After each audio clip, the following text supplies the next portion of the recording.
What's up, everybody? Welcome to another episode of the Nerf Herder Council. I am your host, JT. We are live on Facebook and YouTube, both our channels and those of the Virtual Cantina Network. We are live at those locations every other Wednesday at 8 p.m. Eastern Standard Time. If you are watching on YouTube, on either of our channels, please remember to click the like button and the subscribe button, as well as hitting that notification bell so that you are notified every time we go live. We are brought to you by Audible. Go to audibletrial.com/NHC for your 30-day trial and a free audiobook download. If you'd like to get customizable Nerf Herder Council swag, go to shop.nerfherdercouncil.com. And if you'd like to get some awesome Virtual Cantina Network swag, just go to tpublic.com/user/virtual-cantina. If you are looking for audio replays of the Nerf Herder Council, just Google Nerf Herder Council. We are basically everywhere. So without further ado, let me bring on my esteemed co-host, my brother AJ. How's it going, man? You know, it would be going better if our Guardians were playing a little better and scoring some runs, but otherwise, pretty good week, man. How you been? Shitty. So I'm looking forward to watching the movie, and I got to go get me some alcohol. Because, well, tonight's broadcast is brought to you by Chris Stapleton's Traveler Whiskey. It doesn't taste very good. He's a better singer than a distiller. Imagine that. Yeah.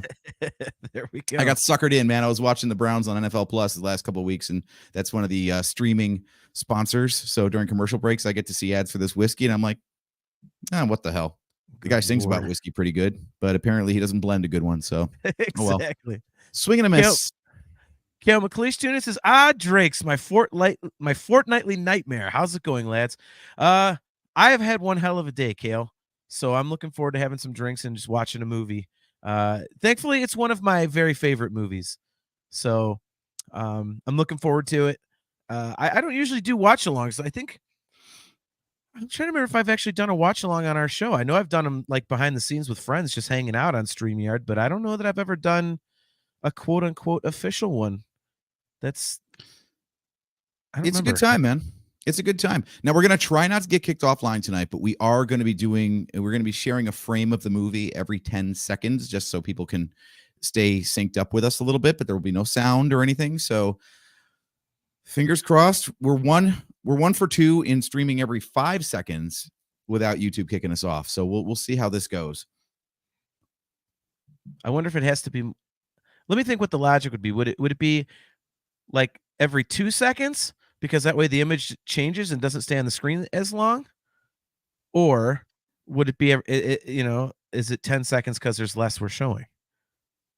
Well, that's the thing is, we set the frame rate down on the video tab that we're sharing to 0.1. So it's 1/10 of a second, 1/10 of a frame per second, which equates out to one frame every 10 seconds. I'm glad you can do this math. Because I sure as shit can't. Well, if I ever get around to having a Friday evening free again, Trek ABV will resume with Joseph Wren, who is actually engineering the show for us tonight. So thank you, sir. He's the one who set up all this video sharing. So much appreciated. Yeah, we pioneered on that for our drinking games with Star Trek Watchalongs. There we go.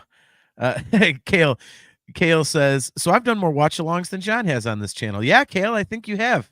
I think you have. Nick Hall. This is Wiki Math. What's up, man? Good to see you. Quick Math. There he goes. And Joe, the pork candy, it's pig candy, by the way, was too good, and it's gone now. So please send more. There we go. It's a maple bacon bourbon that is available in St. Louis. So yeah, a little personal story. I actually went out to St. Louis a couple weeks ago and met Mr. Joseph Wren in person. So that was cool. A little online podcasting relationship into a true friendship now, haven't met in person. The dude was incredibly generous. It's the first time I've ever heard of the host giving a gift to the guest for staying the night. So I have a bottle of Four Roses small batch over there that he was kind enough to give me. And then we went out for barbecue, and I really liked the bourbon that was there. So I bought myself a bottle. Okay. All right. Well, Kale McLeish, being that I have no ability to watch this film right now, I'm going to bounce back out and continue my Dream Theater deep diving before next week's big tour starts. Well, I mean, it is on Amazon Prime, Kale, so it is free on all streaming platforms where you can get Prime. So that's where we're going to be doing this. Joe wants to know. Messing with Max then. Joe wants to know if I can announce a secret for him. What is the secret? You gotta let me know what that is. This is very weird because he's actually, behind the scenes in the StreamYard, so he could just send it in private chat, but here he is announcing his stuff on YouTube comments instead. So, okay, whatever. Kale says he doesn't have Prime. What the hell is that? Kale, everybody's got Prime. Kale, I wonder if I could set up a profile for you real quick on mine and then give you the login, because I haven't given you enough today. I'm not allowed to talk about what that means, but he knows what I'm talking about. Well, for Kale, the Prime isn't available. It's just Prime. Nice. Yeah, Kale, I can always add you as a user on my account if you want to do the login. So just let me know. I can shoot you a private message here. Oh, I never shared this damn thing. There we go. I might want to do that. There we go. I am just all over the map today. It's a good thing that this is just us bullshitting about a movie, because I am all discombobulated. I had a shit day at work. I tried out a new, I tried to cook something just totally on the cuff. I tried to actually smoke a roast for several hours, and it looked like it was undercooked and turned out a teeny bit overcooked, but it was actually reasonably good. And then problems down here, as I told you, with the damn plumbing. And I'm just like, I'm all discombobulated. Oh, man. Everybody pour one out for JT. Or better yet, social. Here we go. Yeah. I'm going to pour one out for myself here in a minute. So I may let you talk about this for a second on your own. And you're not as familiar with this as I am. No, go get yourself a beverage, man. Go get yourself a beverage. Okay. I will do that, and you can talk about this movie, because you're not nearly as familiar with it as I am. You've only seen it once, or not at all, correct? In pieces only, actually, yeah. So this is going to be a true watch along where you get to watch me react for the first time, seeing this thing in proper order. I remember actually that this is actually where how do I go? I want to go solo. How do I go solo? Now I'm solo. Yeah, how do I go solo? I was trying to give you cover so you could duck off and get yourself a beverage, man. This is a very loose show tonight, guys. Sorry. I know. It's in the upper right corner of your little window, solo layout. You know how to do all this, like sharing and all this crap. You can't do solo. There you go. I'm always using the controls below hand. Anyway, I'll be right back, and then when I come back, we can get started. And again, don't forget, everybody, we are watching this on Amazon Prime, so it is free. So just look up or Max if you're subscribed there. Okay. Yeah, I'm doing Prime. I just searched for Nightmare on Elm Street 1984, and there it is. So I'll be right back. Okay, there you go.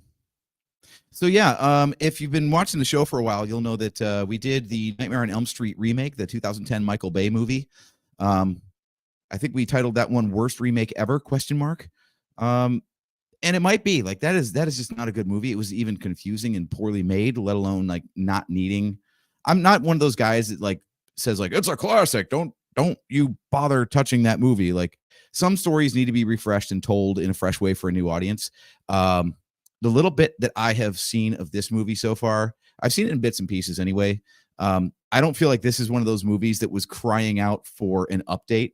I think, everybody has this concept of like the boogeyman gets you in your sleep. Like that's kind of timeless on its own. I don't feel like we needed an update to modern horror movie standards in 2010 to like do that. It was just a way to, I guess, this might have been one of those plays where like the studio just wanted to keep the property alive so they could keep their trademarks and their copyrights going. I'm not really sure, but it's weird. As much as, we've all got those blind spots in our movie history.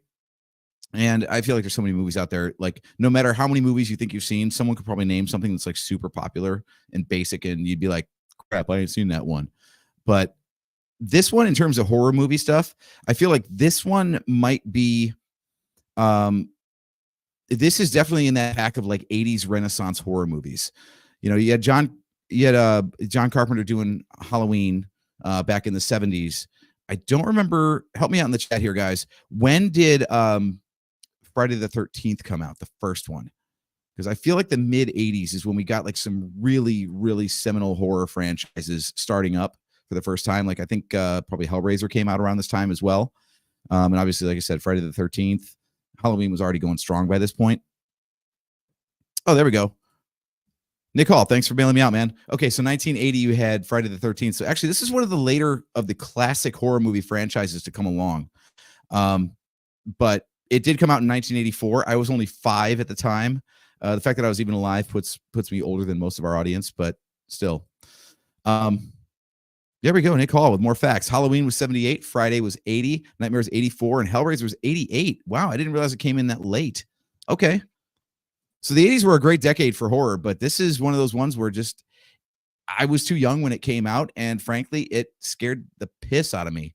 So I was happy to not watch it at the time, and was very glad that I didn't have to watch it. And by the time I got old enough to watch horror movies, there was other stuff out to watch, and I just never circled back to this one. So JT, when was the first time that you saw this one? I was a kid. God, I don't remember when. And Nick is you were right. Only 7 or 8 when this came out. Yeah, I was 8. 8, yeah. It wasn't too much longer after that. It was. I mean, I watched it with my friends because, mom and dad. We didn't rent horror movies as kids. No, mom and dad wouldn't let us watch this kind of stuff. So I would go over to like Matt Gambino's house, like a good friend of mine in grade school, and he would have like birthday parties, and his parents didn't care. So that's where I first saw Hellraiser. I saw this one, and we just thought we were the coolest thing ever because we were like little kids watching people just get butchered. And that's why Hellraiser and Hellraiser 2 are still like 2 of my all-time favorites, because it was just, I was watching it like just thinking it was like so gross. And I was like, oh my God, my dad would kill me if he knew I was watching this shit. Like, oh, by the way, the views of the Nerf Herder Council don't necessarily reflect those of the Virtual Cantina Network, and there may be bad language on our show. Forgot to say that earlier. Yeah. So, oops. Yeah. So yeah, no, but I was young. I was probably 10, 12 years old. It wasn't too much. Well, it was a few years removed from when the movie came out, but it wasn't after all of them had been out. So, it was cool, man. Like I say, it definitely creeped you out. But there's always been like a cool factor with Freddy. Even you guys are talking about Hellraiser and Friday the 13th and stuff like that, and even in Halloween, like those guys were just like straight evil, and Freddy was straight evil too. But there was always something just kind of cool about him. He had more personality. I mean, Definitely. obviously it's because he talks, but well, yeah, that's a pretty basic thing, right? You got Freddy and Jason, not Freddy and Jason, sorry, Michael Myers and Jason, who are silent. So it's really hard to give them a personality. The fact that they're devoid of personality is what makes them scary. I think Freddy's scary for just the opposite reason. Like, he's a person with a personality and still wants to kill you. Yeah, completely, man. Yeah, Pinhead talks, but he's like, you're thinking, okay, he's straight out of hell, which is like terrifying as a kid. And the stuff he says is like, we'll tear your soul apart. Yeah, it's like he's like emo before emo, I don't even know if it's emo so much as like I say, when I first saw that, I was like, this guy is like, holy shit, this guy is like chilling my piss. Because he just has that aura of like, you can't get away from him. Like, you are like a million times fucked if you run into this guy. Like, well, right. Okay, I'm going to hell. Andrew Robinson at the end there, Jesus wept. Like, they're just like spouting metal lyrics, Right. So real quick, funny story, and we'll get going. But speaking of that, I'm really glad a couple of my bandmates got the humor, but we played a wedding the other day, and there was I won't say if it's man or woman. I don't want to, but there was somebody there that was like, they had the ugliest smile I had ever seen. I mean, it was like, person looks normal, and all of a sudden they smile. You're like, Jesus. And it literally to me looked like someone had put hooks on either side of their eyes, and then either side of their lips, and just went, and then yanked back. So I told the guys, I was like, look over there, look at this. Wait till that person smiles. And they went, oh God. And I went, Jesus wept. And 2 of them just started dying laughing. The other 2 were like, I don't get it. Thankfully, 2 of them understood my Hellraiser reference. So that was good. So there we go. Yes, Kale, chilling my piss. That's definitely one from our dad. I've always loved Mhm. that one. As soon as I heard it, it stuck. So, um, Kale, best Halloween songs is going to be on Talking into Infinity, but it will not be. It may be the next episode. It may not. As you know, there's some Dream Theater news that we may have to get to before we get to that episode. So, stay tuned. Stay tuned. I think the So, next musical episode that we might end up doing on this show would be centered around that John Williams documentary that's going to Disney Plus, or maybe already is on Disney hell Plus. yes, I think it's November 1st. I want to say. Yeah. So that coming out of spooky month, we might do that. Right. All right, you want to get to this movie before we I would bullshit love about the to get to movie this and run movie. out of things to say before we've watched it? Yes. All right. So I'm on Amazon Prime, and how do you guys do your countdown? I'm just is it just like 3, 2, 1, play? Yeah, as far as I know. All right. All right. So pull up the screen here that you have shared, so the people know exactly where we're at. All right. And once again, guys, like I said, I'm using Amazon Prime. AJ said it's on Max, but I'll be on Prime. That seems to be the easiest one. And we're gonna have it's up on the screen, but like one image every 10 seconds. So we're hoping not to get bumped. Mhm. So we shall see what happens. But is that what we're doing, man? We're doing 3, 2, 1, play. Yeah, I think that'll work. Okay. Joe, let us know if that doesn't work for you because you're the one engineering this whole thing. It's so I cool almost having just went, someone working background for us, I feel like a slacker. right? Not having to do it all ourselves. All right. Joe says he's ready. All right, guys. So here we go. We are about to play. Again, I'm on Amazon Prime. It is free there if you'd like to watch along. AJ, are you ready? I'm ready. All righty. Oh yeah, we're going on 3, 2, 1, play. One last time so everybody knows. Okay. Here we Mhm. go. 3, 2, 1, play.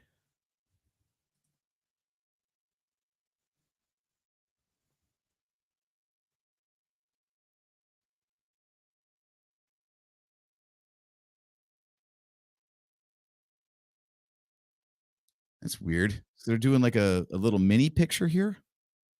Mm-hmm. I do love that they're just jumping right into. Looks like Freddy's already Freddy, I'm guessing. Well, you can see the hands. I mean, he's not all burned up right here, as you can tell. I was wondering about that because this sweater already looks like trash. Well, he is down in a furnace room or whatever it is, the boiler room.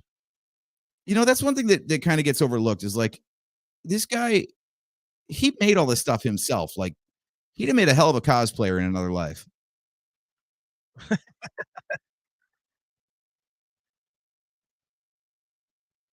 Oh my God, what an 80s logo.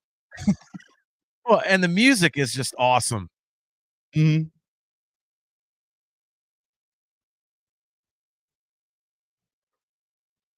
I I mean, see. Are we going to see any naughty parts in this? um, I hadn't thought about that when we started sharing frames. I I'm don't just seeing a remember. girl running in a white nightgown here. That's like episode No, 4 Princess Leia territory. no, I think there might be a part with like some blood where it soaks through, but um, I forgot that Johnny Depp was in this, by the way. if I remember right, I think it was his first movie.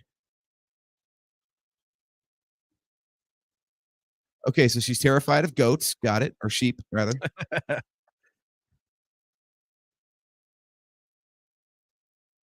I mean, the cool thing about this dude is it gets right into it.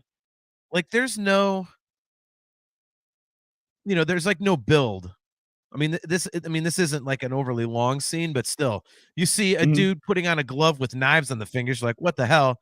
Then there's this chick in a nightgown in a boiler room factory looking type thing, and you're like, what the hell's going on? Mhm. So right off the bat, they're like, okay, we're gonna scare your ass. So then when you get to the regular stuff as the start of the movie, you already have the nerves built up a little more than you normally would. Like, I mean, because you're gonna be nervous going into a horror movie, and but you're gonna be really nervous if you have already seen something right off the rip because 'cause you're like, "Oh god, what's coming next?" Yeah. I'm kind of just waiting for the T-800 and the T-1000 to start fighting, though. Call to John now.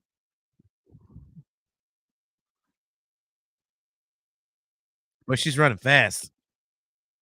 That oh my god. Even by horror movie standards, that is horrible running.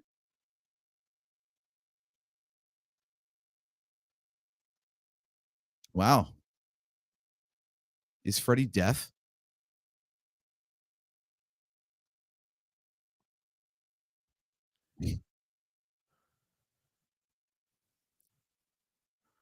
Oh god, that's the scariest thing I've seen so far.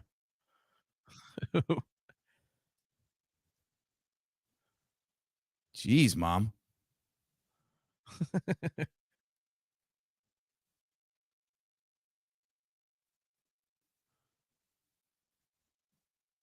Was that Kevin Spacey?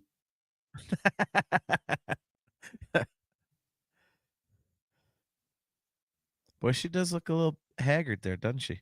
But then again, that's kind of like a theme in a couple of these movies, like the shitty parent, That's like such a horror movie trope, right? Like the kids are always the ones getting messed with, and the parents don't believe them. right? See, this just has such like a creepy vibe right off the bat. You're like, what the hell's going on? Why are kids always so creepy? That's a good question. I like how it's all fuzzy and then it gets clear. That's Mhm. pretty cool. Mimar introducing Johnny Depp with industrial area pajama girl. Nice. Discuss Metal Joe. Maybe I should give you guys a 5-second delay.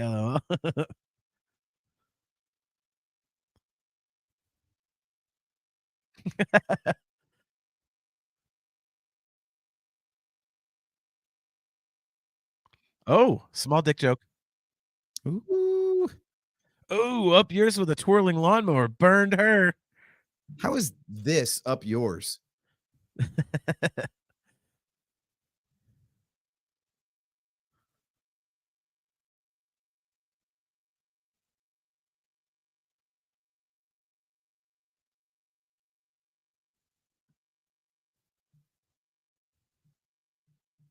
Boy, I'll tell you, man, these 80s movies, the dialogue replacement is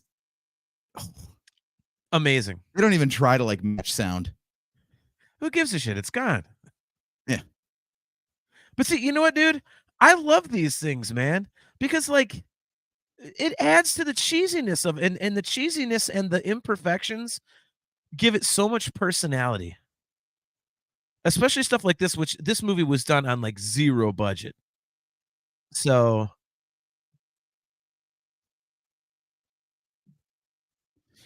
Yeah, well, that's something about horror movies too, isn't it? It's like it's always a shoestring budget. Do you feel like that makes them better? yeah, yeah, honestly for me, like, I mean, I love a ton of horror movies, but again, there's just something that's like so atmospheric and visceral about stuff like this when you can't make I mean, sometimes it really takes away from it, obviously. I mean, you know, if you go and watch something like Friday the 13th Part 3, you know, the one that's in 3D, you know, it's a little shitty. Here we have the sound effects going crazy. Machine guns. Right? We needed a Wilhelm scream in there. Right. Yep. Here we go. Nick has a very good point. Limitation breeds ingenuity. Completely agree with that. It really does, you know, it completely inspires, you know, just some really creative stuff. But again, like the scene in Friday the 13th Part 3 where he basically crushes the guy's head and the eye's supposed to shoot at you in 3D. Holy god, does that look terrible. Like, it's just not good. I mean, credit to them for trying things, but still, man.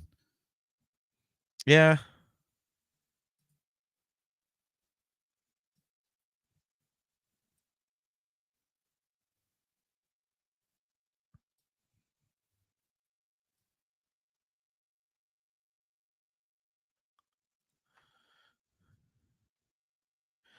See, I think one of the things that's good about this, AJ, is that so many of these movies can get, and even these movies later on in the series just get so campy, like they're cheesy. Like this one, it doesn't really ever really venture into cheese territory too much. Like you can take it seriously. You know what I mean? Like you're Wait, this never one really, doesn't get cheesy? Are you serious? dude, because you're not really pulled out of the atmosphere by something that's so egregious. You know, like just so eye rolling. I mean, I suppose. I feel like there's a lot of very cringe stuff in here, but that's But see, but you do that though. You tend to watch these things with and you watch it through a different lens than I do. Who's going to get his ugly lights punched out? Up his with a twirling lawnmower. yeah, you drugly lights. Directly lights. Johnny Depp better watch out sleeping over. He might find a turd on his pillow.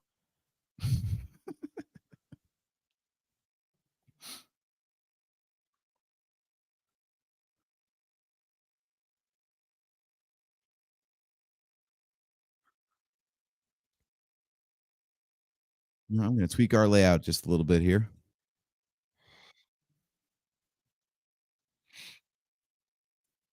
There we go.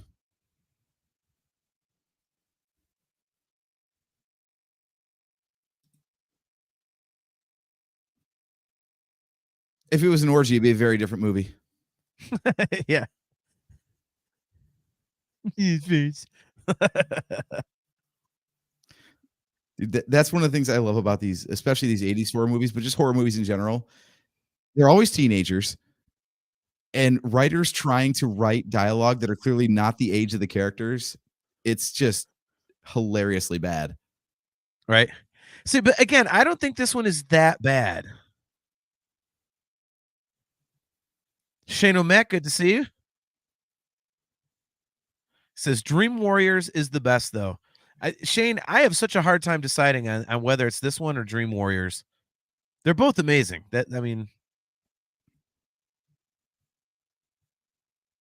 Okay, what the fuck? Is there dog barking in the back of this movie, or is my dog going nuts upstairs? Your dog's going nuts upstairs. I keep hearing dogs every time I pull my ear out. The dog stops barking. Oh, that's in the movie. You asshole! I wasn't sure. It's like right at that perfect volume that it could be like upstairs. I thought you'd seen this movie before, man. I thought you wouldn't fall for that. I'm not listening for dogs in the background. Well, okay, so now per horror movie rules, because okay, full transparency to the audience, one of the movies that is on the watch list, if we want to do more watch-alongs, is Scream. So horror movie trope: if you get laid, you will die.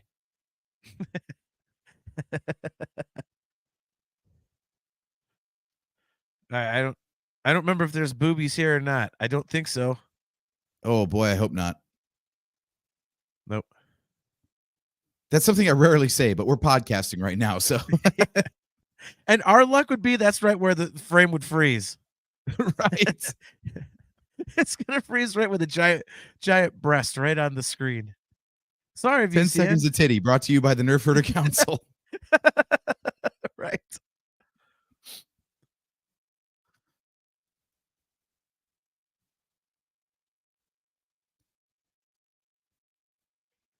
So for anybody watching or listening, if you have not seen it, I think it's also on Prime, but there is a kick-ass documentary about the making of all of the Freddy movies, up through Freddy versus Jason. It's called Never Sleep Again. I think it's like 4 hours or 4.5 hours long. It's also on Prime. It is excellent. I would highly recommend it. I've watched it several times. Oh, this is a racy film. I just Googled it. Two teens are seen lying in bed together, and two other teens share a kiss. And teen Oh, girls are shown to wear tight, sexy clothing from time to time. wow. They And have that Freddy in an 80s occasionally movie? makes some sexual remarks aimed at teen girls. Wow. Parents Television Council is going to be all over this. God, we're so old. Old school. Joseph Friend says, I seriously don't think there is, meaning nudity, because these are supposed to be teenagers. Dude, Okay, just like okay, I have seen this movie before because I remember this being ridiculous coming up here. okay. See, you watch it in a different lens. You don't generally just like immerse yourself in the No, but atmosphere of it and everything. You're like, oh well, look at the CG. Look at this no, is effed up. no, This is effed up. Like, that's not what I mean. I mean, like, I know. I I mean, know are there really exactly what you're spoilers talking for a about. watch along for a movie made in 1984? I mean, you can wait till we get there, but I mean, Okay.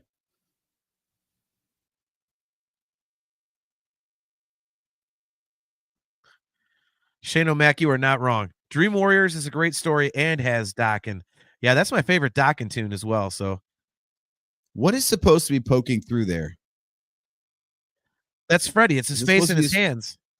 Okay. See, this shit's just cool, man. That, dude, some of the effects that they pull off on a shoestring budget are really impressive. Like, it's such a Yeah. simple thing.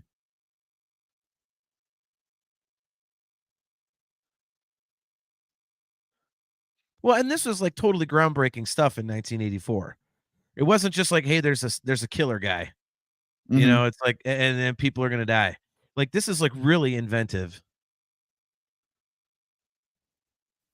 And it kind of sells the effect right there, the way she knocks on it, and it's like, okay, that's a solid wall. Yeah. And you never know like who's asleep and who isn't a lot of the time. Hmm. You know, like right now, like, Tina is, is she asleep? Did she hear something?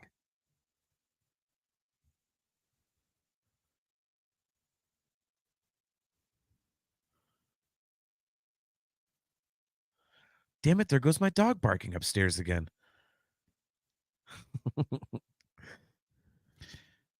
Okay, I'm gonna guess that this actually has stereo sound, and I only have one earpiece in, so I'm actually not hearing a dog bark.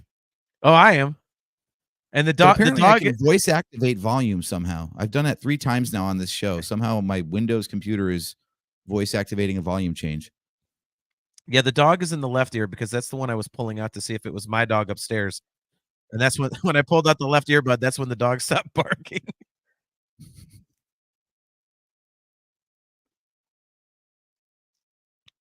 All right, here it comes, AJ, the part you were complaining about.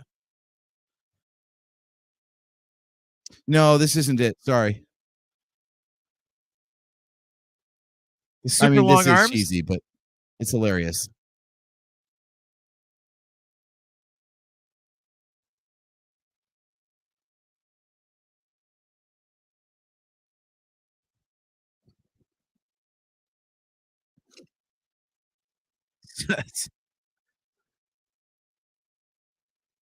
You see, those 2 actors playing Freddy were clearly not the same height, so it wasn't a very effective effect.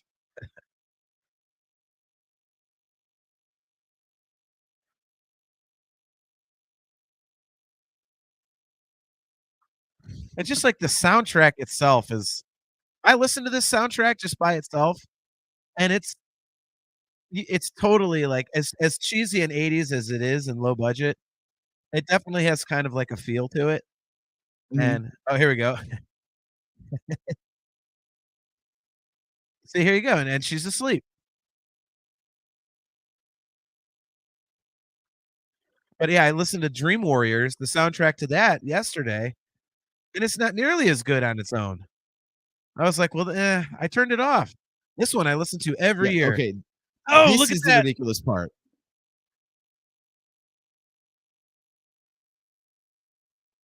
If you saw all this happening, what would you be doing right now? Trying to get the fuck out of the room. Exactly. This dude just sits there like, "What is going on? This is very strange." Well, You're also kind of in a panic. See, this is what I'm talking about. You watch this thing like, how would I react to this? Instead of, oh, that's awesome, dude. She's up in the air getting carved to pieces.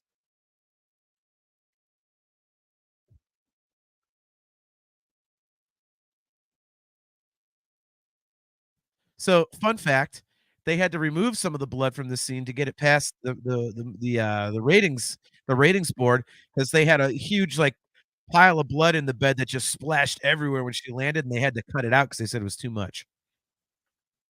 Good thing things have improved since then because it would never have been made into a movie otherwise. Yes. And by the way, since you're not into, like, since you're always looking for stuff like that and trying to find things like that and saying, "Oh, how would I react in this situation?" Don't watch any of the Hatchet movies. You will not appreciate how glorious they are.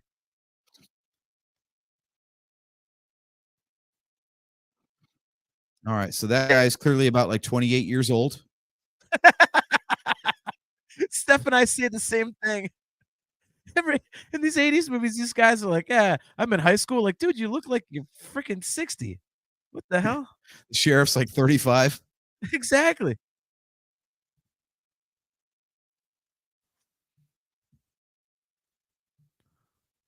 Marge, nice name.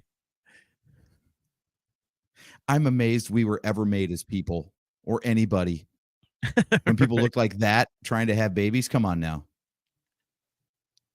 Shane O'Mac says, "Hatchet movies are great old school slasher style."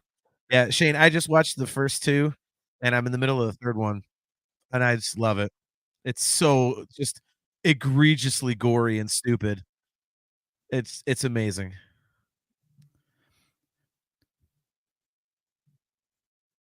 All right, rank them. You've got Jamie Lee Curtis, Heather Langenkamp, and I'm blanking on the third one. But scream queens of the classic horror franchises. Who's your top? Oh, it's gonna be Heather Langenkamp, just 'cause I think the Nancy character's cool. Okay. Oh, so you'd put her over Lori from Halloween, huh? Yeah, I mean, they're both super tough and everything, but I think I prefer Heather Langenkamp.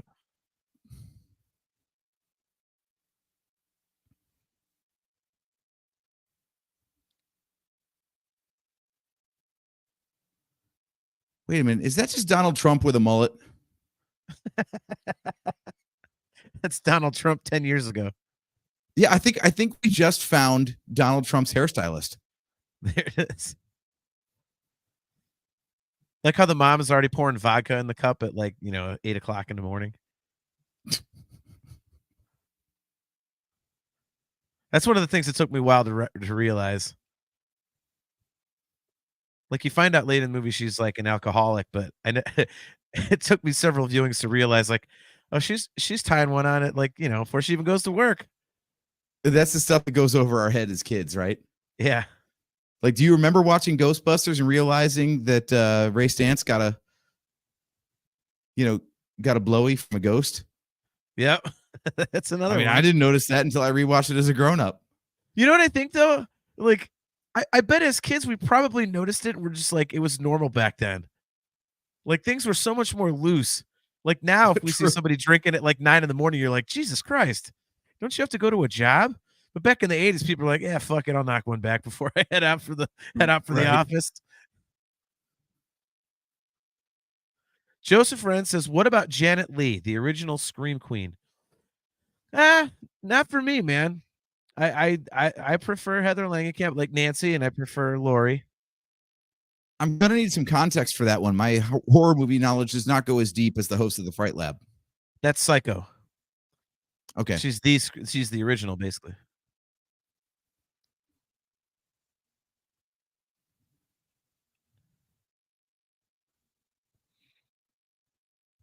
man, Michael Jackson's got range.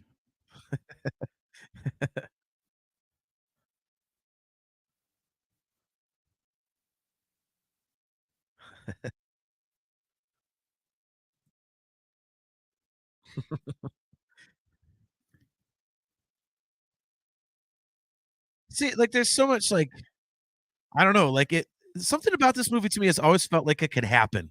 I don't know what it is. And the other ones, He's start getting dead. into Oh, sorry.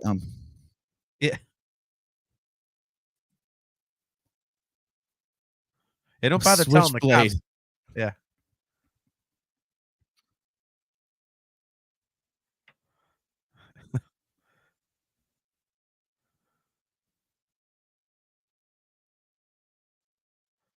I feel like this is probably why every kid gets bused to school now or driven to school. Oh my god, it's the mom from Detroit Rock City. Oh, yeah. Dude, she's in tons of the New Line And Cinema movies. smokes the dope. Smokes the dope. The devil's music. Now you wanna reach out and touch evil in the flesh. There's one we should do a watch along on. Oh god, that's a great movie. Yeah. But yeah, so the reason that she's in all these New Line Cinema movies is because, like, the owner, president, whatever, the main guy of New Line Cinema is Robert Shea, and that's his sister. Oh So man. she Okay. yeah, so So it's like Clint Howard showing up in every one of Ron Howard's yes. movies. Yeah. Yeah. But then oh, yeah, this is cool too. By the way, that guy in front of Nancy here is clearly like 45 years old. Like, these are supposed to pass as high schoolers, really?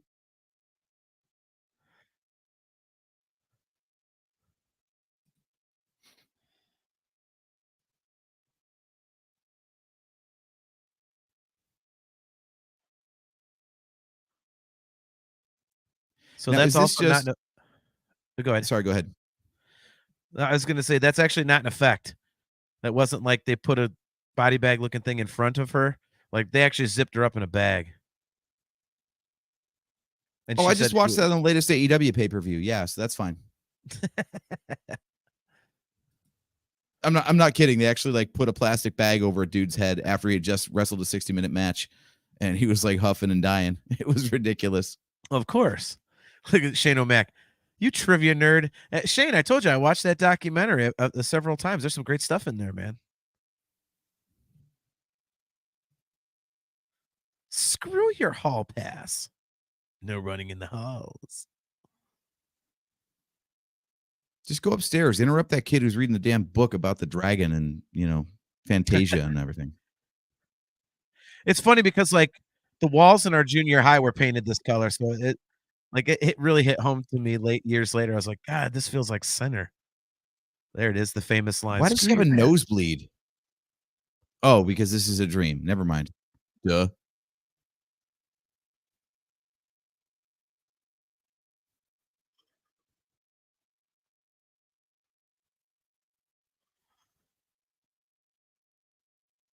This is so good.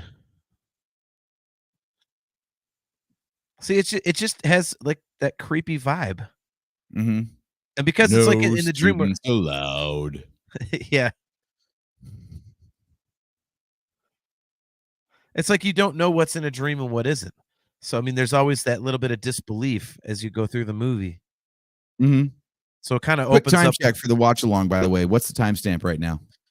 mine is at 26 minutes and 18 seconds. Well, since I'm watching it on Max, I get the opposite. I get time remaining. Do you have Okay. that? My time remaining is 1 hour, 4 minutes, and 43 seconds. Okay, cool. Shane O'Mac, we are so old. You said junior high. That's what it was always called for me, man. But then again, also, Shano, in Strongsville, our high school was never I think it is now, but back when we were growing up, it was 10th, 11th, and 12th. So ninth was still quote unquote middle school or junior high. It was 7, 8, 9, and 10, 11, 12. Okay, this is a dumb thing to say, like, gives credibility, but Look at that. how many fingers does he have in his left hand now, by the way? Because I want to know if they track him cutting off 2 of his fingers on his left hand. No, of course not. I mean, it's in a dream, so he Well, goes in yeah, and but out. I mean, that's the whole thing is they had a shared dream in the first place. So I wonder if like he's the same Freddy with the same, damage, so to speak, in every dream now. You would assume not.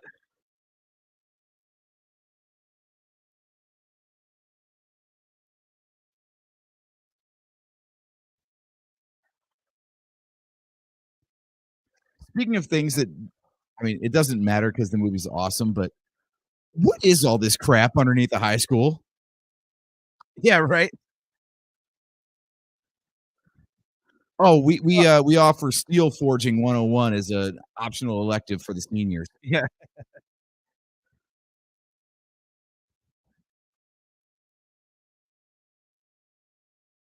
Gee, it's almost like she went back to school the day after watching a brutal murder. Well, back in the 80s, that was the thing. Dude, how 80s is that? Yeah, like, oh, your BFF died in your house last night? All right, see you in homeroom. Yeah. Get your ass on the bus. You got a test. Okay, see, that is what makes this franchise different and special. Like, that's a joke. That's a legit joke in the middle of a horror movie.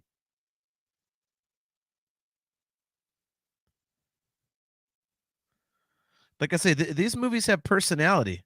It's not just people running around just gutting each other, which is fine with Yeah. me. I've said it many times. I watch for gore and just how violent the deaths can be. But this one Mhm. just, it's got personality to it and everything. It's just something different than the others. You'll need a hall pass. Yeah. Like, Boom-tsh.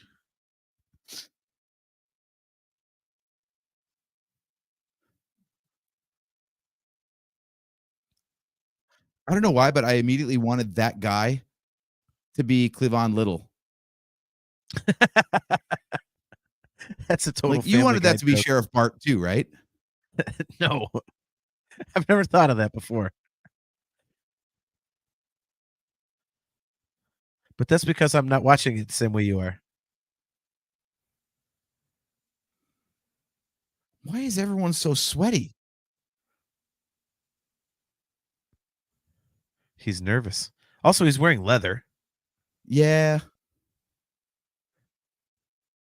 and he was on drugs while he was doing this. I don't know if, like, is high during this Okay. scene, but Where are he you said getting all that this trivia from, dude? If there's a documentary about this, I want to know about it. I already mentioned it to you. It's that, Never Sleep Again. The guy said that he thinks his performance could have been better because he was, he had a problem at this time. He's just a method actor. That's all. Yeah. Method one, the Method One Clinic. Well played. It's actually an Arrested Development joke. I didn't write that one.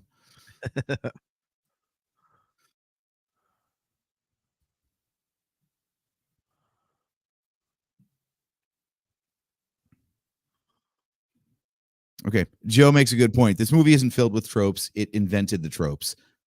Yeah, Very that's very true. Very true. yeah.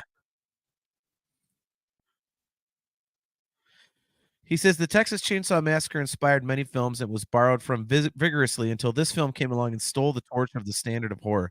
I have never seen the original Texas Chainsaw, and you know why? Because the remake with Jessica Biel is just amazing, and why bother? I love that movie, yes, and the beginning is awesome too. The second one because the deaths are just so unbelievably just ooh, man. Dude, you were the one Uh, that turned me on to that remake with Jessica Biel, and I mean that first kill with in the the van. it's so great, man. The camera goes through the exit wound. Oh, I love that. I Oh, was at so good. I was in the theater and I tried not to be too loud in the theater, if at all. But when that happened, I went, "Oh, yes."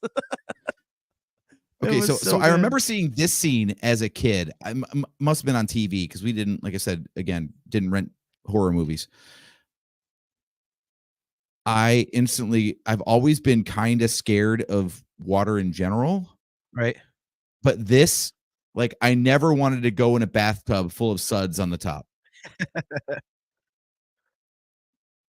Oh shit, mom's coming.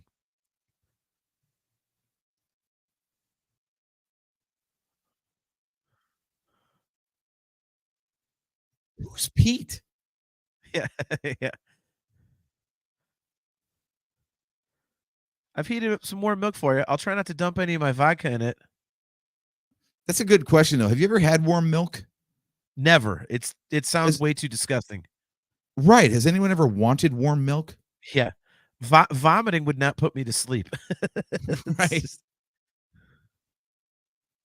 Oh, she's like, "I won't fall asleep." I'm sleeping. yeah, and I'm asleep. Okay, how we technically saw no nudity, but come on, that was way too much side boob for my quick Google search to not mention that. I don't think side boob counts. That's my side boob. Damn it, you beat me to it.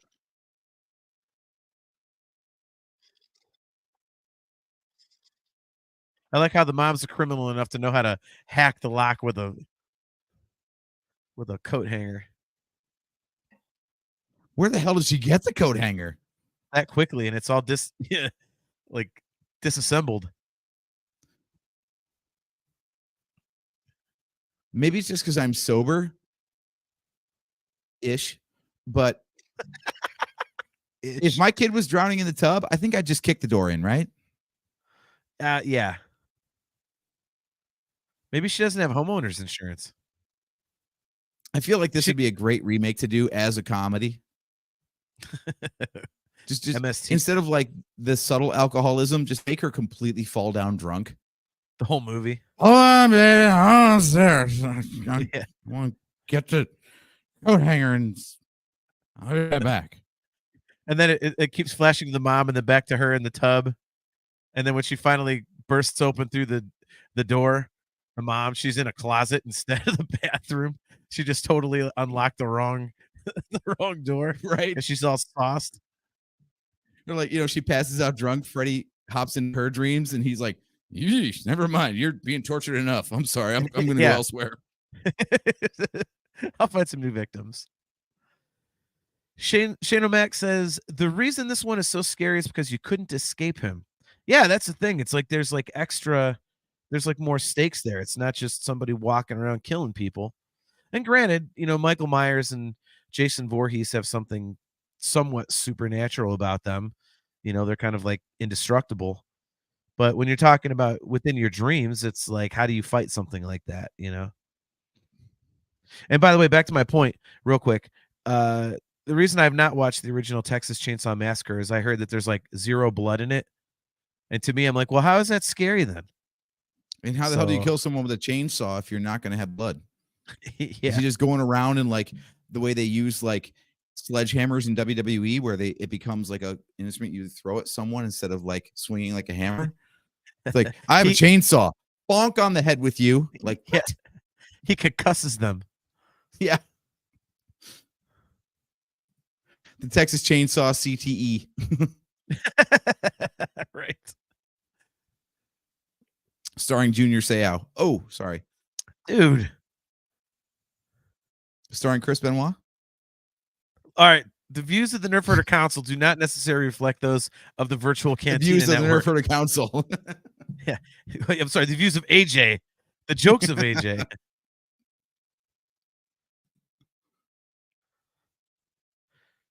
Shane says lots of the early Friday the 13th kills were done off screen because of budget. Yep, that's true. And also tons of stuff throughout the history of that franchise was removed, like blood and more gory kills by the movie rating association. They castrated that franchise. Mm-hmm. Hey, in the documentary, does it say how long it took to film this? It wasn't like a crazy long time. It's a weird thing to track, but Nancy's got what is obviously a massive zit forming on her forehead. What the fuck? And it's in most of the scenes. So either like they tracked that and used makeup or they shot it in like a couple of days. I was going to say that's actually a point in his favor because teenagers have acne. So it's actually more realistic that she's got bad skin. The things you notice when you're supposed to be watching a movie. This is why there are two of us on the show. Yeah, true. Now there are two of them. Now there are two of them. That's a bad impression of a bad impression. Impression, exactly.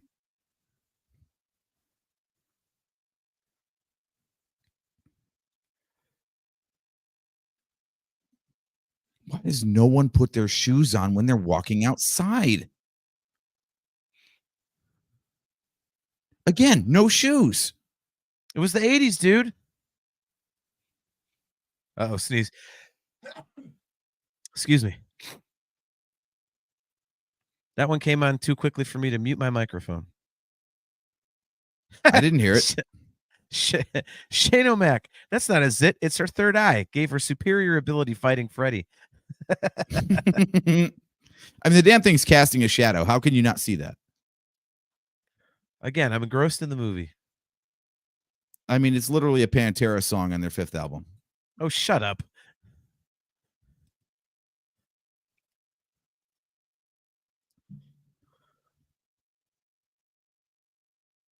Hey, can you do me a favor? What? Can you somehow find a musical link between Pantera and Dream Theater and then do a show about Pantera on Talking Into Infinity? And then I'll just come on and gush about Pantera? You mean like we've already done deep dives into Cowboys from Hell and Vulgar Display of Power? Oh, I don't listen to your show. It's pretty much garbage. Thanks for the plug, brah.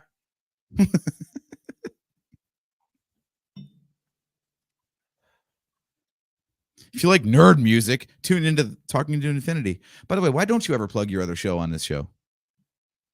I forget, and also I'm not a promotions whore, unfortunately. Oh, that's so cool.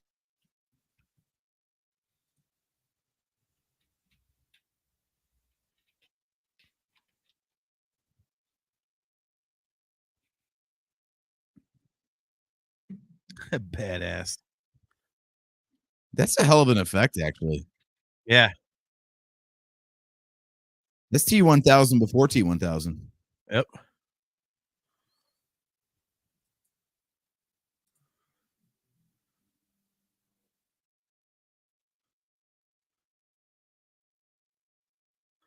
The hell with this By the gross way, ass this is shit. total non sequitur, but I just want to say I'm like super proud of my friend Mandy. She is in the Tampa area getting hit by Hurricane Milton right now and sending me pictures of a literal like sandbag dam that she built in front of her house that's holding right now.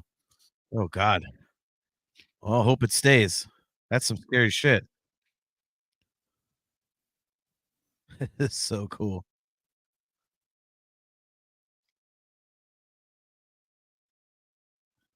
Dude, the 80s synth is so great as a backtrack. It's for this. awesome.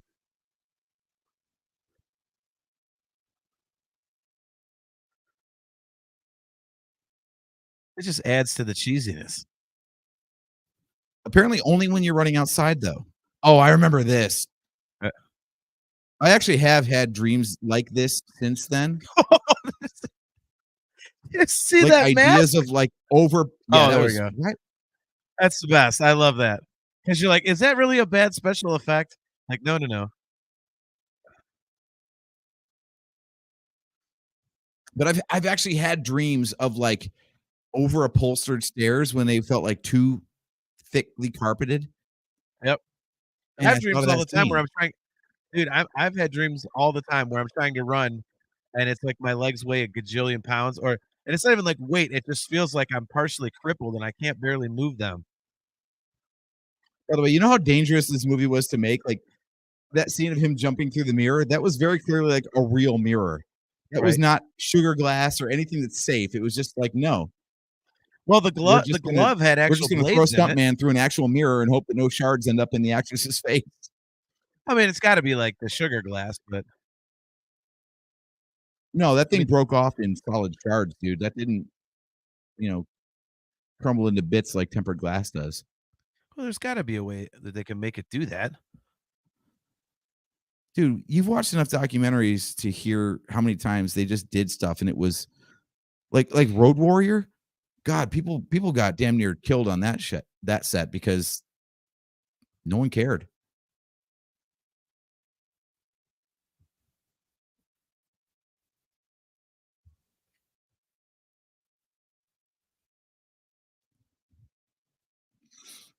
Run, Jack Sparrow, run.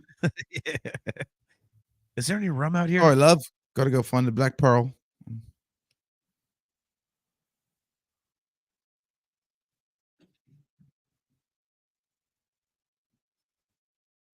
especially some vodka.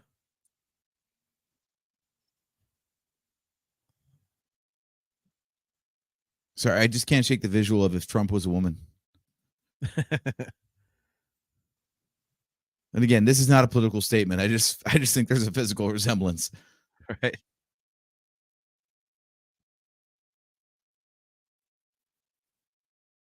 Boy, she runs way better in real life than her dream. Isn't that how it works? Yeah.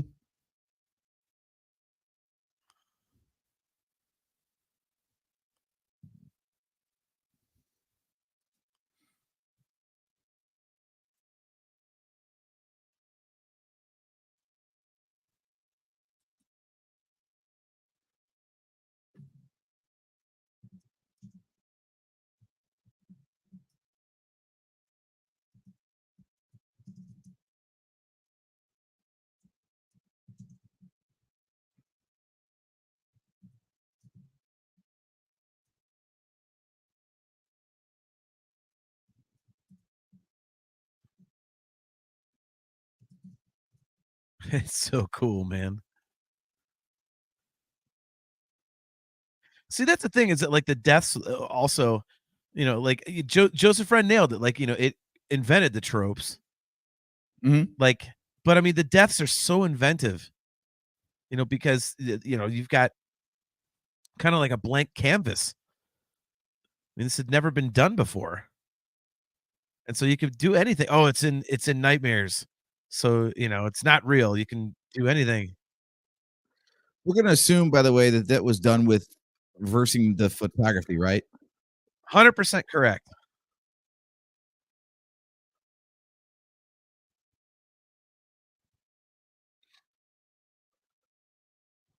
Love this as a death, but also very easy to not die from.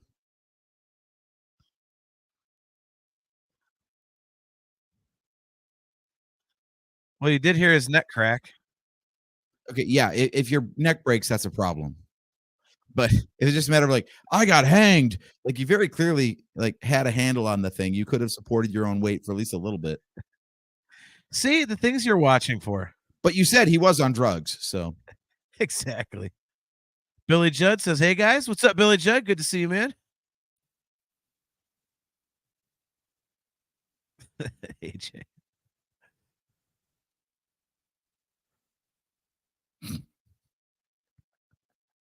this whole thing, okay, this movie is great, but it also feels like they had about 5 hours of story that they smashed down, right? Like nothing gets a chance to breathe. Like him. Jesus. Is that Don Dockin?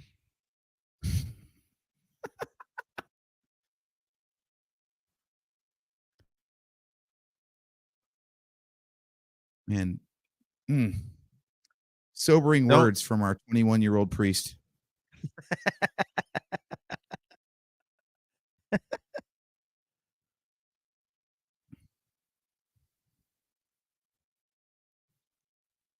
Can you believe, I mean, just watching this, and last year we did the episode about the remake. This Oh my god, that remake is so bad. Like at least in this one, there are good people. Yeah. Everybody who was being hunted in that one, even the kids are like, I'm not on anybody's side here. They're all Yeah. terrible. Yep.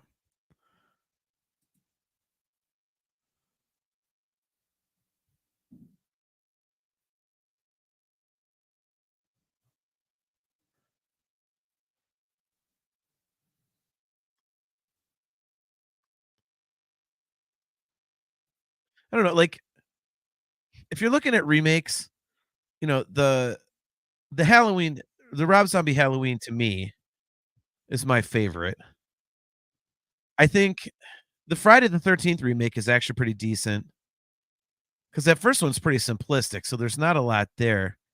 The original anyway, Mhm. because it was super low budget and, it was cool, but I think, you could play with it a little bit, but god, the remake of this is just terrible.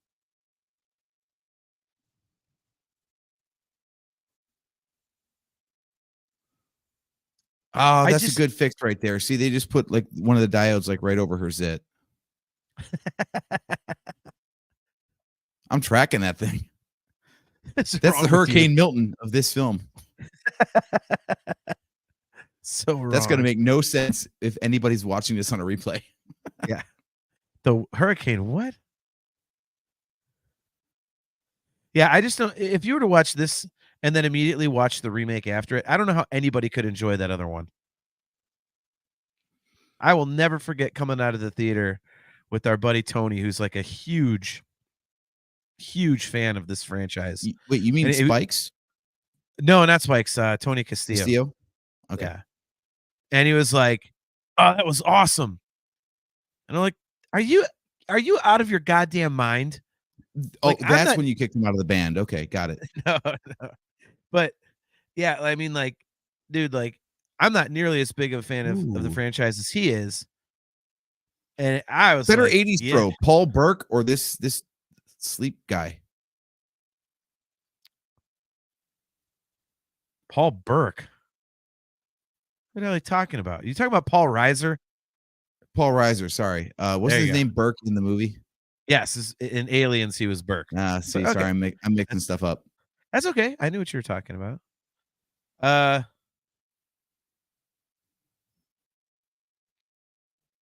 that's a good question. Speaking of Paul's, though, I do have an idea for a future show topic. Can we just Okay. do we want to smash cut all the movies of Paul Verhoeven? Oh, dude, I have yet to finish that RoboDoc, I mean, but the oh Holy my god, Trinity, right? You got RoboCop, Total Recall, and are you talking about Showgirls no, or Running Man? yes, Running Man. Well, he is famous for Oh, Showgirls, girls! so Wow, we definitely can't frame share on that one. yeah.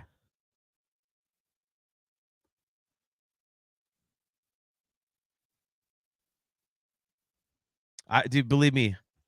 I will talk RoboCop, Total Recall, and Running Man anytime you want.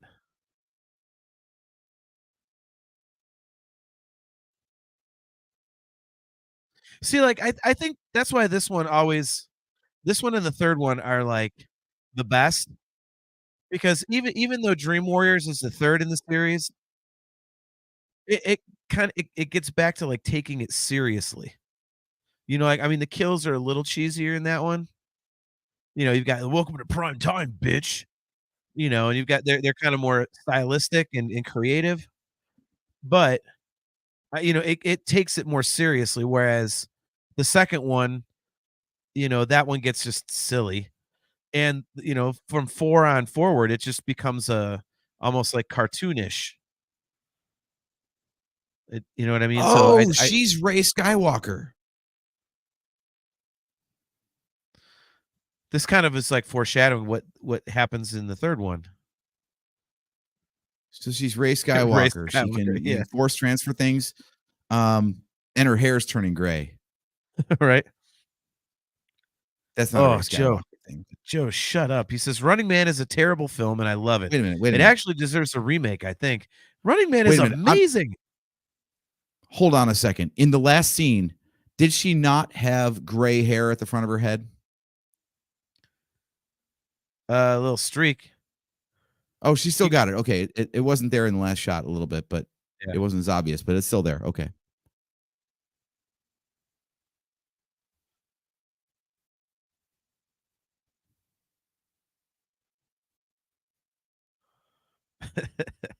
Quit drinking that coffee. Have some of this vodka. Yeah.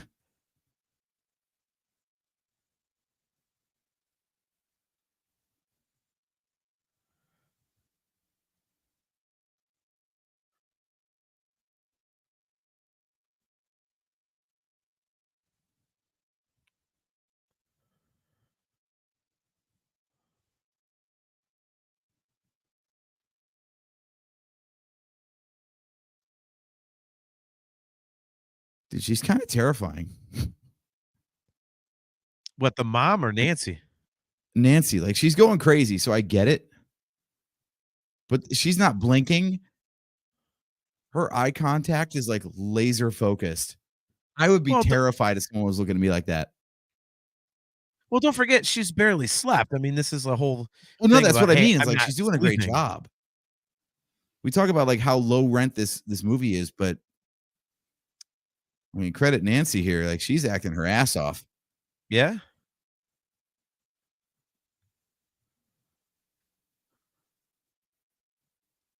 Oh, so see, mom didn't slap her because she mouthed off to her. She slapped her because mom thought she was gonna get into her stash. Right.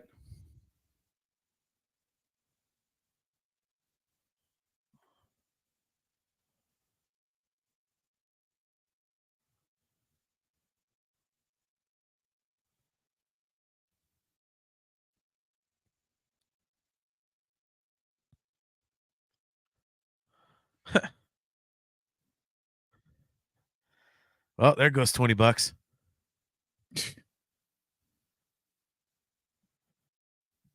Yeah, you're right, it was 20 bucks. I mean, it's not like Yeah. she's drinking Grey Goose or something. Well, no, it's probably high test back in the '80s for 20 bucks. Actually, yeah, 20 $80 is like, what, Yeah. 80 to 20 $24? That's some serious shit. This But scene yeah, brought to you by Epcot Center. Um, yeah. Honestly, where the hell do they live? I wanna live there. I want rivers and, like, palm trees and stuff. I mean, not right now because there's hurricanes there, but Jesus, I'm like, is he really gonna go there again? My God. I mean, where else can you piss yourself on a living room floor, John? Am I right? Still the only time I've ever done that. Probably will always be the only time I've ever done it. This is more of a Friday show, sorry. Yeah, pretty much.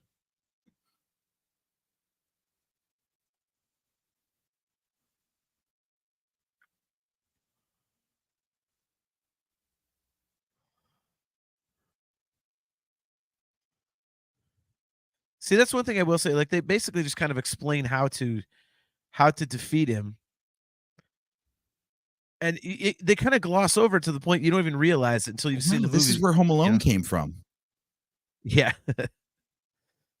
But, yeah, he just says, like, yeah, you basically just, take away all the energy he gives you, like, turn your back on him, basically, and it's like Mhm, it just seems like it's in passing, but after you've seen the movie and know what happens, you're like, "Holy shit, he just, you know, completely explained how to defeat Freddy," and it just is mhm. completely glossed over. I always thought that was really intelligent.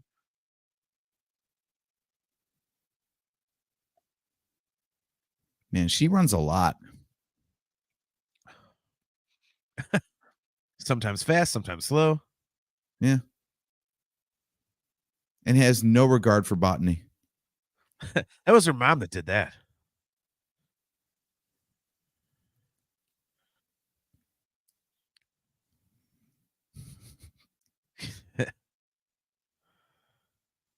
Can you imagine if we ever referred to our mom as mother? Yeah.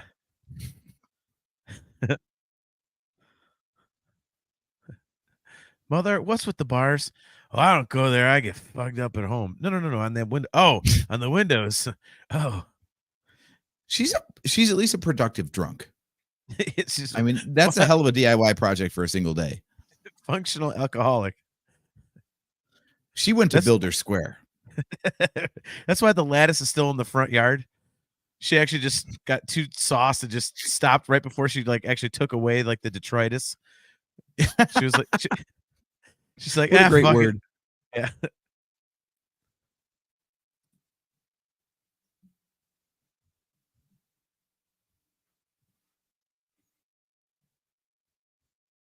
Look at Joe in the chat. You asked, "Where the hell do they live?" And he answered, "They live on Elm Street."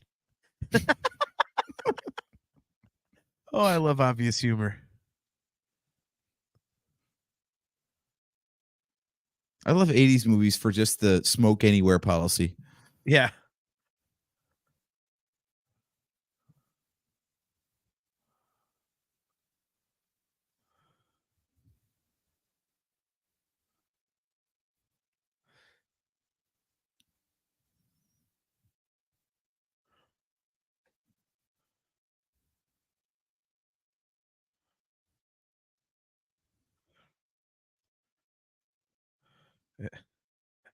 Go on, mother.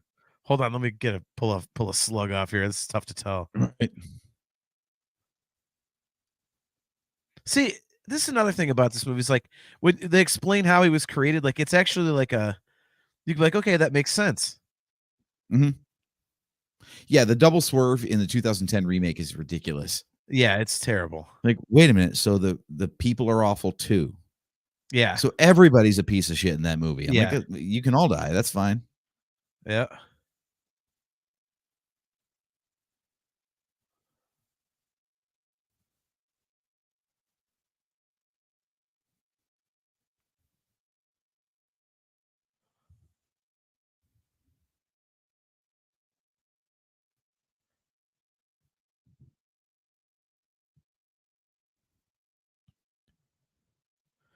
The 80s crop top t-shirt. For men. Yeah.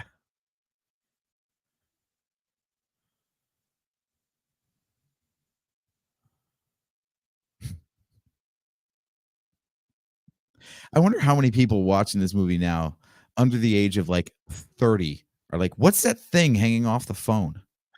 Yeah, right. What the hell? What's this? Why is that thing so big? Right. How do you text off of that?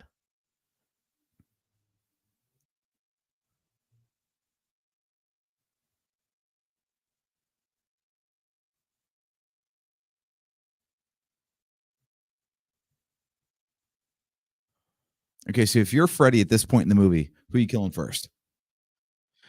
I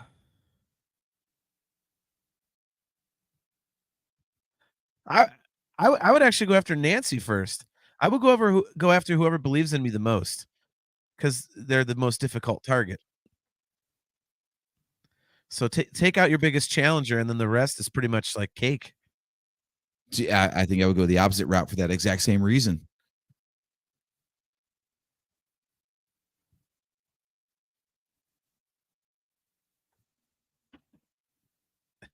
Yeah, with a baseball bat. You're the jock. You're wearing the midriff. Yeah, the midriff.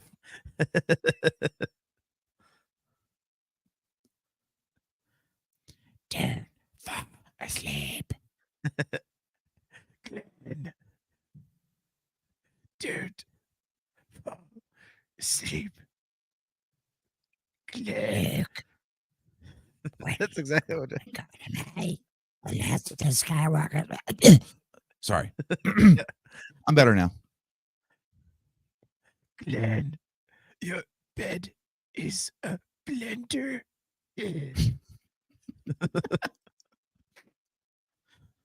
Your bed, a blender is.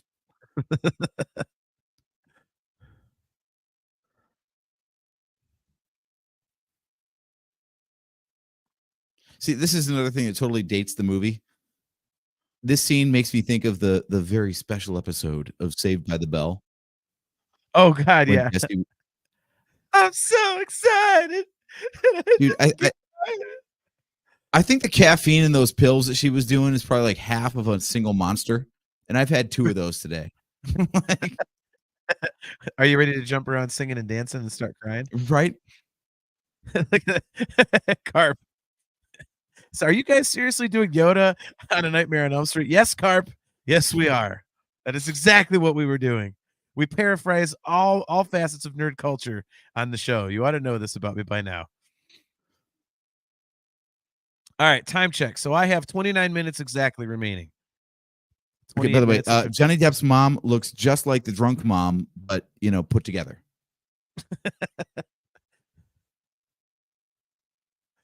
They're twins.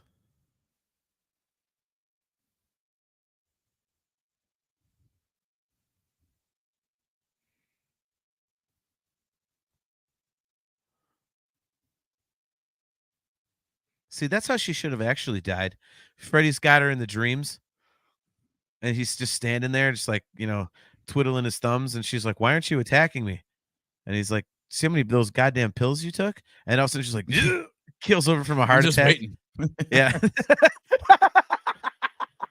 I'm just You waiting. have done that to yourself. You have done that yourself. Exactly. Carp. Well, that's just dumb. Like, well, look, dude, this is what we do on our show.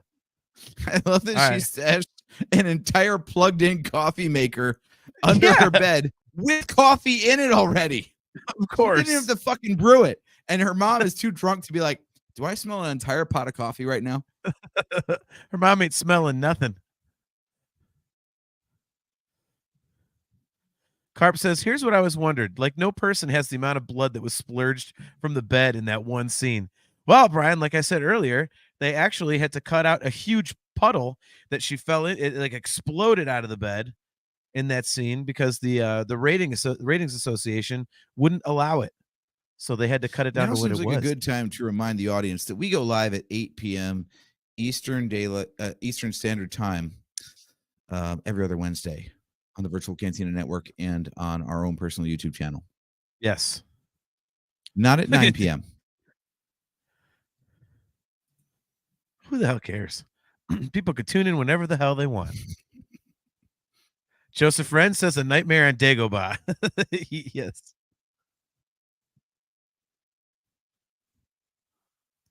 Canistros. That's the $1.50 can of the month. The bar across the street from me. The music here is awesome. I like the parts where in the soundtrack where it gets really dark. It's very of its time, but still good. Yes. Members only jacket. Nice. Oh, mom busting into the stash in the closet again.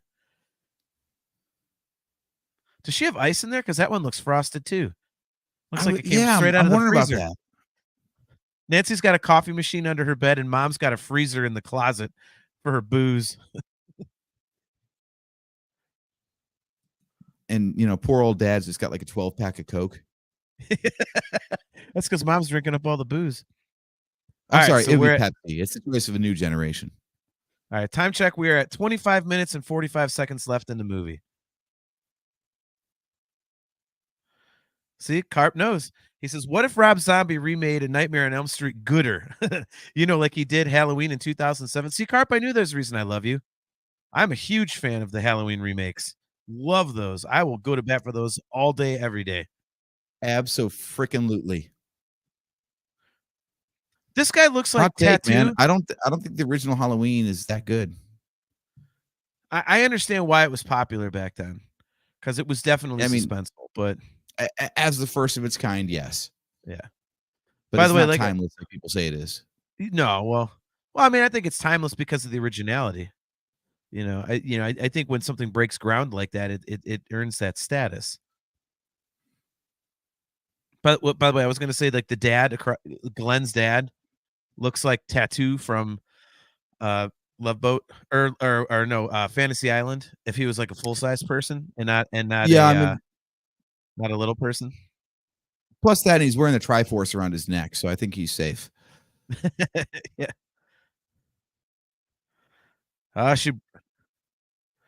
She broke the phone. Now nobody can call her. Nancy's going for the stash.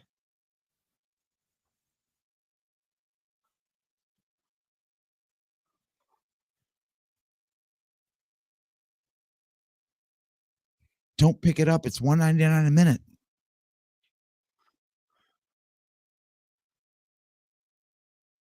Yeah, it's the Freddy Krueger hotline. That love it. That's awesome. Oh, you bad boys. Call her up on the spank line.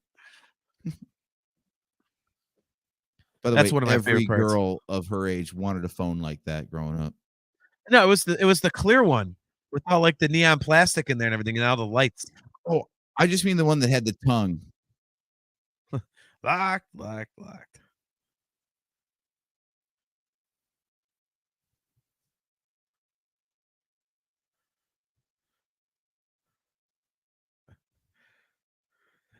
You are gonna get some sleep tonight if it kills me. I know I'm gonna get some sleep.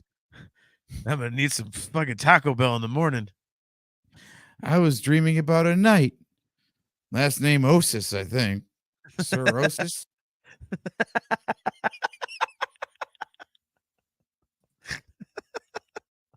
Oh, this rules. Here's some blood for you, Carp. It never would have happened in a hammock. That's true.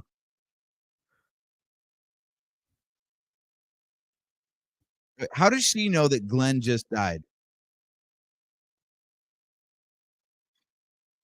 Because I think the assumption is that, like, Freddie was calling her from his house.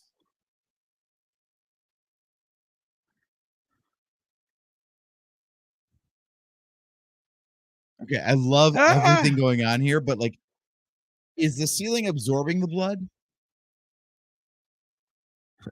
She was screaming because she didn't know how she was gonna get it all out of the carpets. Right.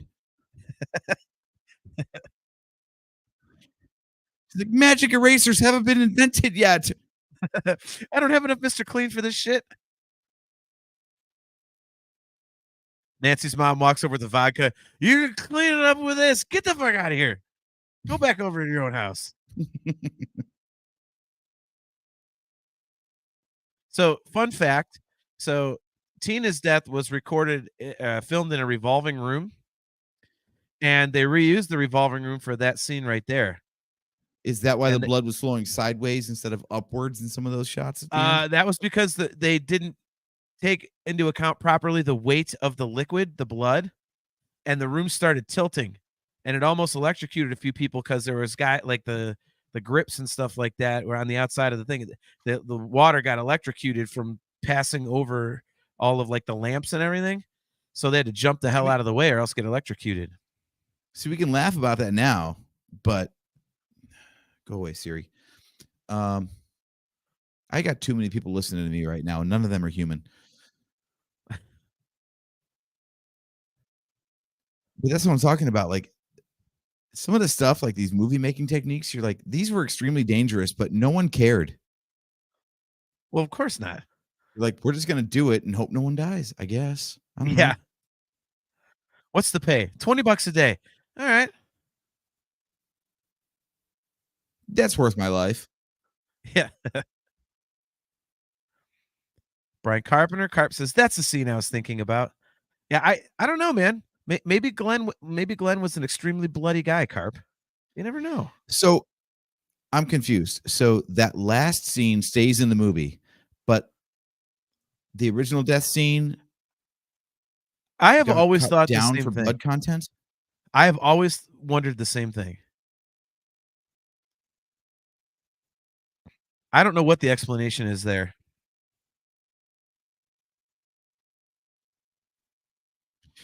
By the way, if we ever, devolved into making listicle videos, I would want to make a video about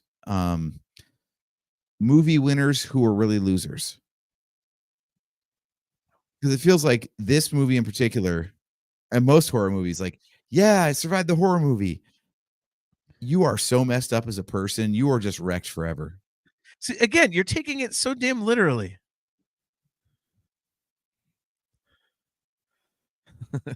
I think they come out just fine. By the way, this is totally Home Alone, but better. I was gonna say, please don't compare this to Home Alone. What you do with that butter rum lifesaver, man? And why can't I I find know. Why butter aren't rum you lifesavers eating the anymore? lifesaver? Yeah. That's the whole trap right there. Just lay out the lifesavers. He's going to be stuck on the lifesavers. Freddie's like, I'm your boyfriend now. That ooh, butter rum. Yeah. And why can't you find those anymore? Those things are delicious, and I can't find them anywhere. That really I haven't pisses tried, me but off. now I'm sad. Thank you.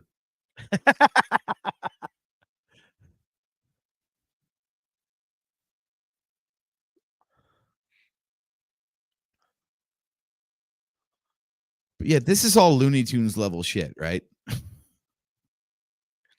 See, you were talking about us doing a remake and but making it a comedy. Would be awesome as if the mom stumbles in drunk after she sets up like 18 of these traps and just sets the first one off, and then it's just this like continual just one after the other of her just Yeah. going off, her stumbling into every one of them. And Nancy's like, son of a bitch.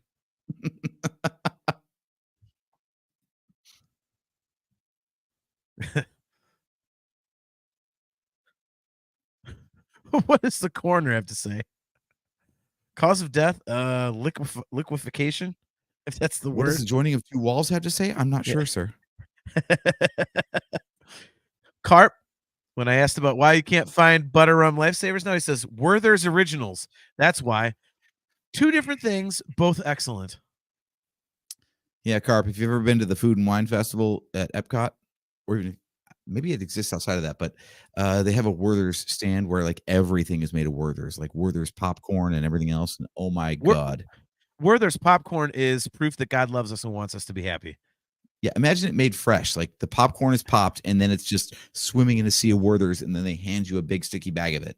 Yes. Amazing.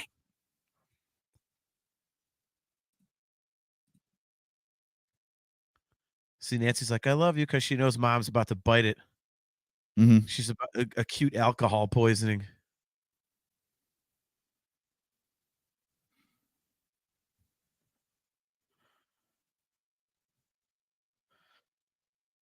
Although, as much as we're laughing about her like getting smashed, like Werther's, Mikey, fuck you. Mikey says Werther's are garbage. The hell's wrong with you? You are high. Those things are awesome. Man. Yeah, but I think it is. You, I think it is kind of interesting how they use the alcohol in the movie as kind of like a. She gets progressively more and more into the bottle, more and more drunk to kind of like enhance the seriousness of the situation. How it keeps getting worse and worse. So at least that part of it's pretty cool. So as much as we're laughing about it, it is a weird B plot, right? To track like how drunk does the mom get as the circumstances get more and more dire. yeah.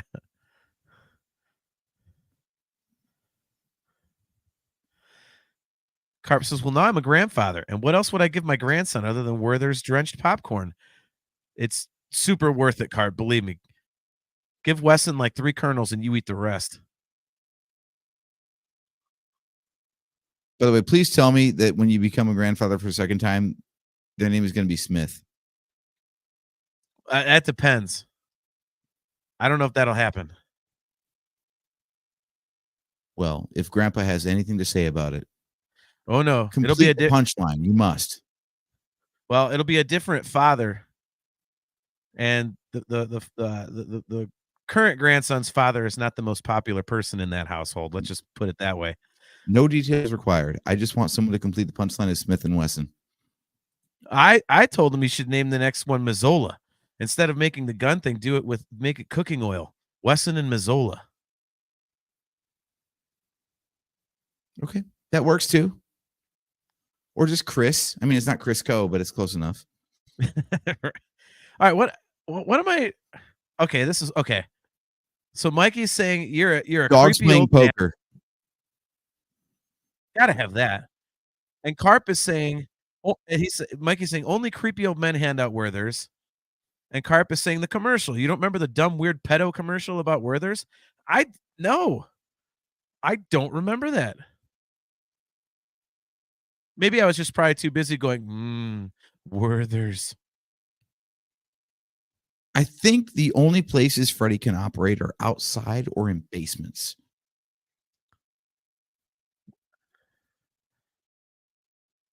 So you're saying he's wildly ineffective in dining rooms and closets? Exactly. Just go to a park. You'll be fine. You'll be outdoors. He did pretty good in a couple of bedrooms. I think that actually kind of okay. Honest question. Like, is that supposed to heighten his whole like creeper kind of vibe? Well, I mean, I don't think in the way that you're probably referencing. I mean, but also it is. bedrooms are where you sleep. I get that part, but Yeah, exactly. So I think what we've learned now from a question you had earlier is that, by the way, time check for anybody who wants to watch the end of the movie with us. We are at 13 minutes and 20 seconds remaining in the film. So apparently that stuff you're saying, what is all this crap under the school? Like all this industrial stuff. Obviously, I think we now know from what we're watching now is that, once you go into the dream to fight Freddy, you're in your own environment, then you go down into his. AJ, I hear you. I hear you. A deaf man could hear you. Yeah, right. But I thought his environment was the basement of the school. No, it's like the abandoned boiler room. Was that not in the school? Joseph Wren says the next grandson can be named Shortening. His nickname can be Shorty.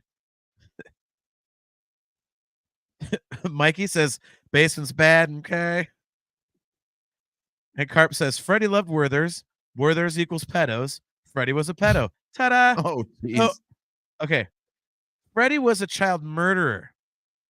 He was a pedophile in the remake, the god awful remake.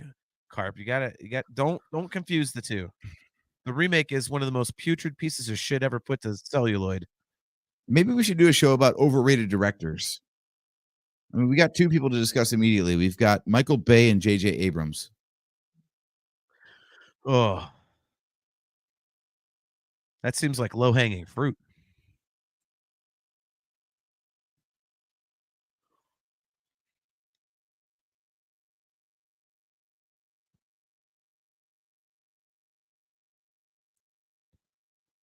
It's interesting that, like, I guess it's just for the audience because no one in the movie has actually commented on the fact that Nancy has like a gray streak in her hair now. She had it before. After the Oh, you mean okay. Okay. Never mind. I see what you're saying. Yeah, like unless she's turning into Rogue from the X-Men. No, she's Alex Skolnick from Testament. Oh, there you go.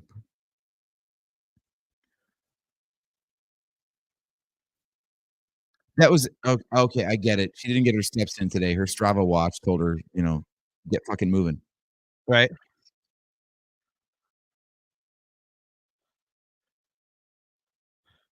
Fucking roses. I like carnations. Right. Ma, why didn't you finish this project? Damn you. That landing would have been a lot softer if it wasn't on lattice and thorns.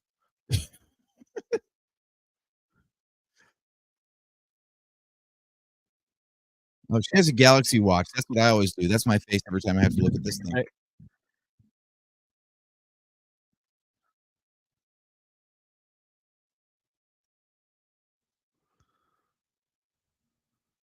See, I think a lot of the cuts in this movie, for being a low budget film, I think the cuts are really good. Like right there, you saw a teeny bit of the lattice, but then all of a sudden it's gone. Like I think they did an excellent job editing this thing together. Yeah, not to get like too between two ferns about it, but yeah, like it's a well-made movie. Low budget or not, like it's a good movie. Yes. Carp says, "Remember the lady in Poltergeist whose hair was all gray streaked and shit after she saw the ghosts? Traumatic shit put streaks in things like underwear." Becky says, "Oh yeah, she was milfy." I love how she Oh, spent my all this time setting up traps, but spent none of the time taking bars off of things so she could actually get out the house. Yeah. Dad's like, "What's going on over there, officer?" "Oh, nothing." "Was that my daughter freaking out?" "Ah, she'll be fine." Yeah, that's just straight up fucking glass, dude. That's not stunt. I wasn't aware.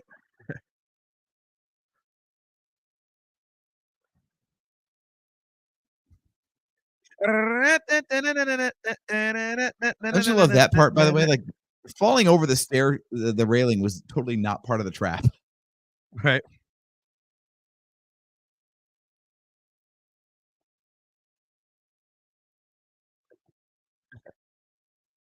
See, right there, she blows him up with, like, gunpowder. They should just had him stand there and go, "Seriously, fire? Right. Seriously, bro? Look at me." Wouldn't you think, based on his origins, by the way, that there's a bottle of stuff just there on the stairs? That's mom's piss. She was too lazy to get up from drinking downstairs. I was gonna say, like, anything fire should be, like, his worst enemy, right? Where's the Spaceballs quote? "Oh, no, not again."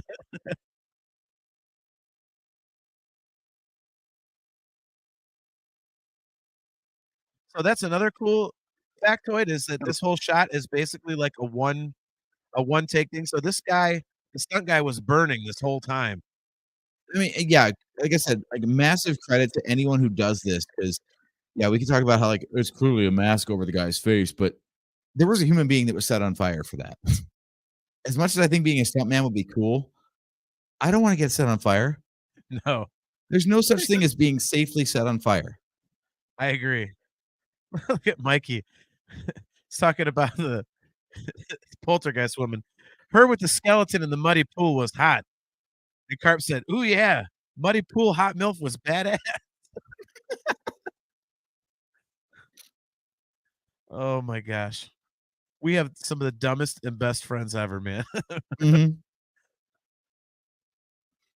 Beige, the color of 1984. Yes.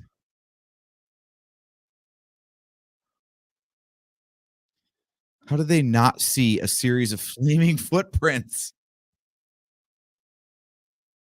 Again, maybe it's, you know, maybe it's in her dream. I think that's what it's meant to represent. Also, once again, in terms of, like, making a movie this way, these actors are just like, "Yeah, I'm gonna step through piles of fire." Like, not stunt people, but actual actors. I Dude, how wanna see about this. this one? Come on, bend into a middle finger. Bend into a middle finger. That is the whole "we don't have a budget." That is the that is the ultimate haunted house, bad haunted house effect. But dude, that was a great transition though. You saw the body sinking into the mattress, and then it was like, "Nope, it's just a bed sheet." Yep. That's one of those edits we were talking about.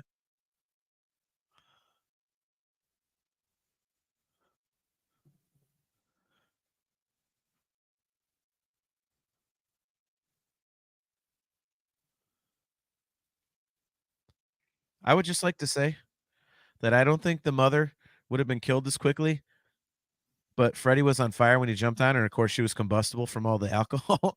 So she probably just went up like a Right? like a pile of dry leaves in the fall. Freddy jumps on, he's trying to kill her. All of a sudden, he realizes she's like just total conflagration. He just stands up. It's like, oh, all right, well, I guess my work is done here.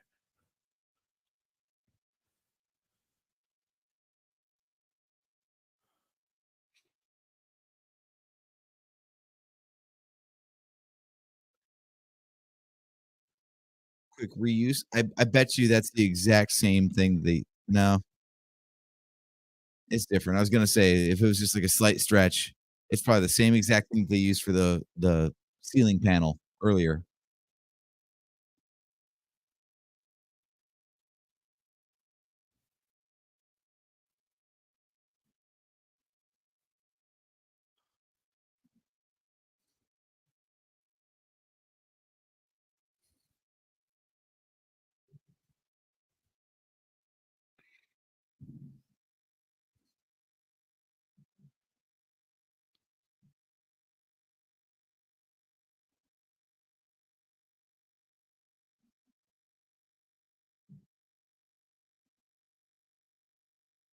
That's such a cool creative ending, man.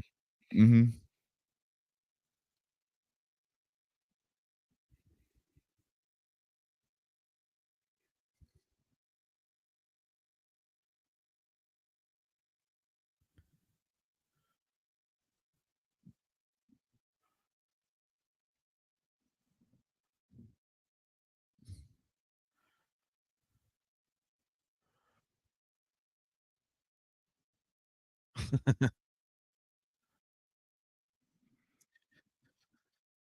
Did anyone ever actually dress like that? Like, in any era? It's like they say it bottomed out when you can't remember. Well, I'd say it bottomed out.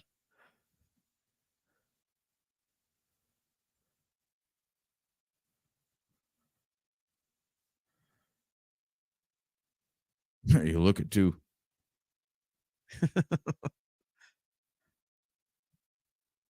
Yeah, the other thing in that documentary is they said that they could not agree on an ending.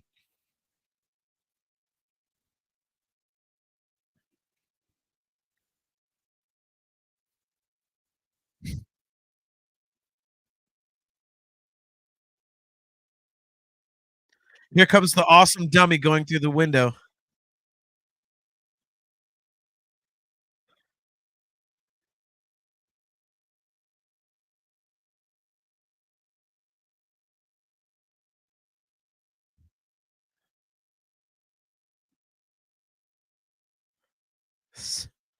That is so cool. This is awesome.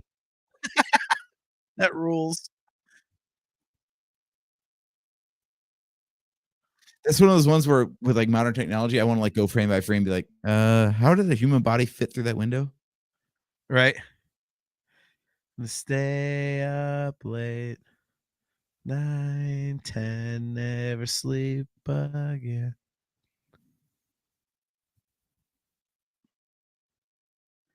That is just a damn good movie. Mm-hmm. That is just a damn good movie, dude. As much as we laughed about parts of it, that is just like one of those. It's a classic. Like I say, I mean, it's like watch that back to back with the remake again. Like we said earlier, the remake is fucking terrible. I mean, they I just feel like the subtitle for the bastardized it. remake would be "Nobody has fun." Yeah, I mean, Not really, enjoyable to watch, and no one in the movie's having a good time either. You can tell. no. No, I mean, like, I can find something redeeming. Even, a lot of people don't like the remakes of any of those classics, you know? Even the Hellraiser remake, we had some issues with it. But I was like, "Okay, it's not as bad as I thought it could be. I can find some stuff I liked about it," you know?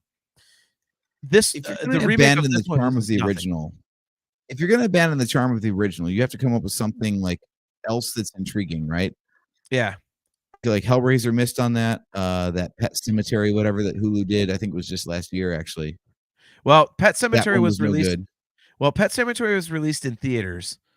And that one was terrible too, because again, that took away. I mean, it's hard to say charm, but it took away the. I mean, the 1990 version of that movie is legendary. People love it, and so there is a certain charm to it. There's the nostalgia factor, and that movie took that away, but also it killed the wrong kid. I mean, that's one of those things like we talked about, the Dark Tower and how they f with that. Like, why would you do that? I mean, that is like the main point of the film, of the story, is Gage getting killed. Instead, you kill the sister. Why would you do that? I would love to be in the writer's room for these things when these people are like, all right, we're gonna redo this, classic. What do you think we should do? What do you think we should do? And well, here's what I think we should do. Even though like it's world famous for killing the little kid, and that's where all the terror comes in because this poor infant toddler's just chasing a kite and he gets creamed by a gas truck. Let's just completely change that and let's kill, the big sister instead. Like why would you do as soon as I saw that in the theater, I was like, are you shitting me? And I had read like pre-release reviews, like nothing like spoilerific, just stuff like coming out of, like, the, you know, like the pre-screenings with like critics and stuff. And they mentioned, oh, the surprise twist, the surprise twist. I'm like, who doesn't know the surprise twist? Like Gage gets run over, he throws him in the pet cemetery, and comes back as like a evil, little bastard. Oh, no, Mhm. then I get to that movie and I was like, oh, that's the surprise twist. They completely shit all over one of Stephen King's greatest works. Okay. Yeah. Yeah, problems in general. I just don't understand, like, when you enter into conversations about, like, "Hey, let's remake this movie." The first question that I would have as a decision maker is, "Why?" Like, Yeah. what's gonna be different or better about this one instead of the one that's already existing? If you're just gonna make the same movie, there's no reason to. If you're gonna make a different movie and you're gonna change something up, be like, "Okay, so what's different, and why is that a good idea?" Yeah. I And all these things. Well, okay, so that this ties into our love of the Rob Zombie Halloween movies. I feel like that was different enough. Like, what's different about the Rob Zombie Halloween versus the original Halloween? Um, it brings it up to modern sensibilities. It's like we took Michael Myers and made him scary for modern reasons.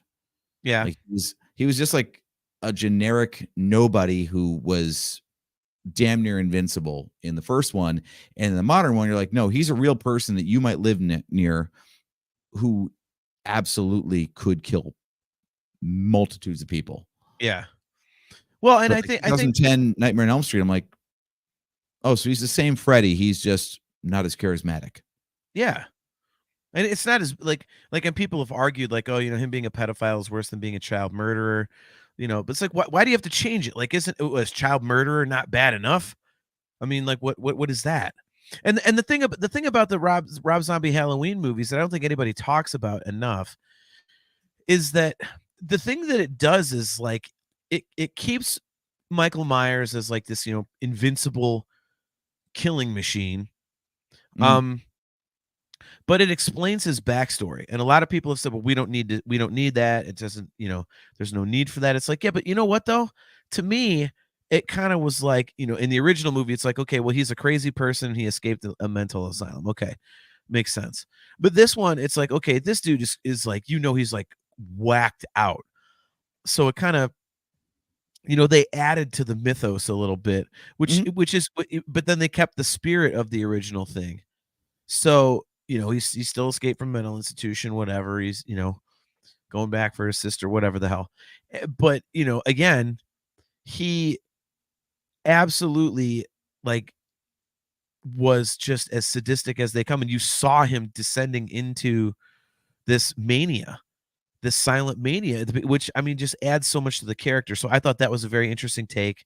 And Friday the 13th, I think, was kind of pointless. But Friday the the remake I'm talking about. Um, but Friday the 13th itself was basically, I mean, it was kind of the most pointless of them all because it was like he's just, this killer guy, he kills people. Okay. Um, Mhm. and I think the remake was just, hey, here's an updated version. We're just gonna make it gorier, and he's got an underground tunnel thing, you know. So other than that, there's really not much to it. But it's like, okay, well, I like the concept of Friday the 13th. I just want to see people getting hacked up. Okay. And it didn't change anything. Whereas, and the Hellraiser remake, we said had kind of, at least it got close to having that creepy vibe of the originals. But Mhm. Nightmare on Elm Street did nothing. Like you said, the characters weren't likable. Um, I mean, they Freddy did not have the personality. I mean, it was just bad all the way around. I mean, it is terrible.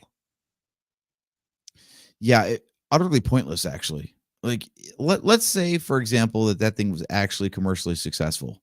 So you're going to make a second one of these. Where do you go? Yeah. What plot thread are you going to pick up from the first one that you're going to continue in the next one? And Well, but I there's mean, nowhere to go because eh, no one wants to see any of those people have a good time. in a way, and we'll get to that in a quick second, but Billy Judd says an alternate ending, talking about this movie, has nothing bad happening. Just Nancy and her friends drive to school, and Marge doesn't get dragged to the door. They actually had more endings than that, Billy. They were actually arguing about several different things, and it was like, Mhm. Wes Craven wanted one, Bob Shea wanted another one, like so they have multiple options to choose from. So, but you are not incorrect. That is one of the potential endings. Yeah, back to where do you go? Talking about the remake, like where do you go for a second one? Um, I, I, I, I get what you're saying, but I think also you could say that about this one, about any of these. It's like, okay, well, the super killer, okay, is dead. Now what happens? Oh, they came back. Like, so it's, you can only like really repeat it. You can't really, I think again, like I was mentioning earlier, that's why Dream Mhm. Warriors is such an awesome movie, because it, the second one, Freddy's Revenge, gets kind of silly. And you're like, whoa, this doesn't have any of like the creepy factor of the first one. And Dream Warriors gets back to having somewhat of a creep factor. It does have, it's not nearly as scary as this one because you know what's coming and you know all about Freddy, but um, it has some of that, and it takes itself more seriously. And it does kind of add a little bit to it, the whole bastard son of 1,000 maniacs or whatever, and that whole thing. Have you Mhm. seen that one, by the way? Have you seen Nightmare 3? Mm-mm. I've heard the song, so Okay. got it See, covered. maybe we should do a watch along of that and just have it be like, oh no, you can't do it the first time. You hate watching movies the first time with people talking through it. So, damn. Okay. Well, we'll figure it out because that one is awesome. That That's one a is good very good. WTF Friday or Saturday kind of thing. We'll find a weekend sometime soon, and we'll do that. Okay. I would do that. That'd be Yeah, fun.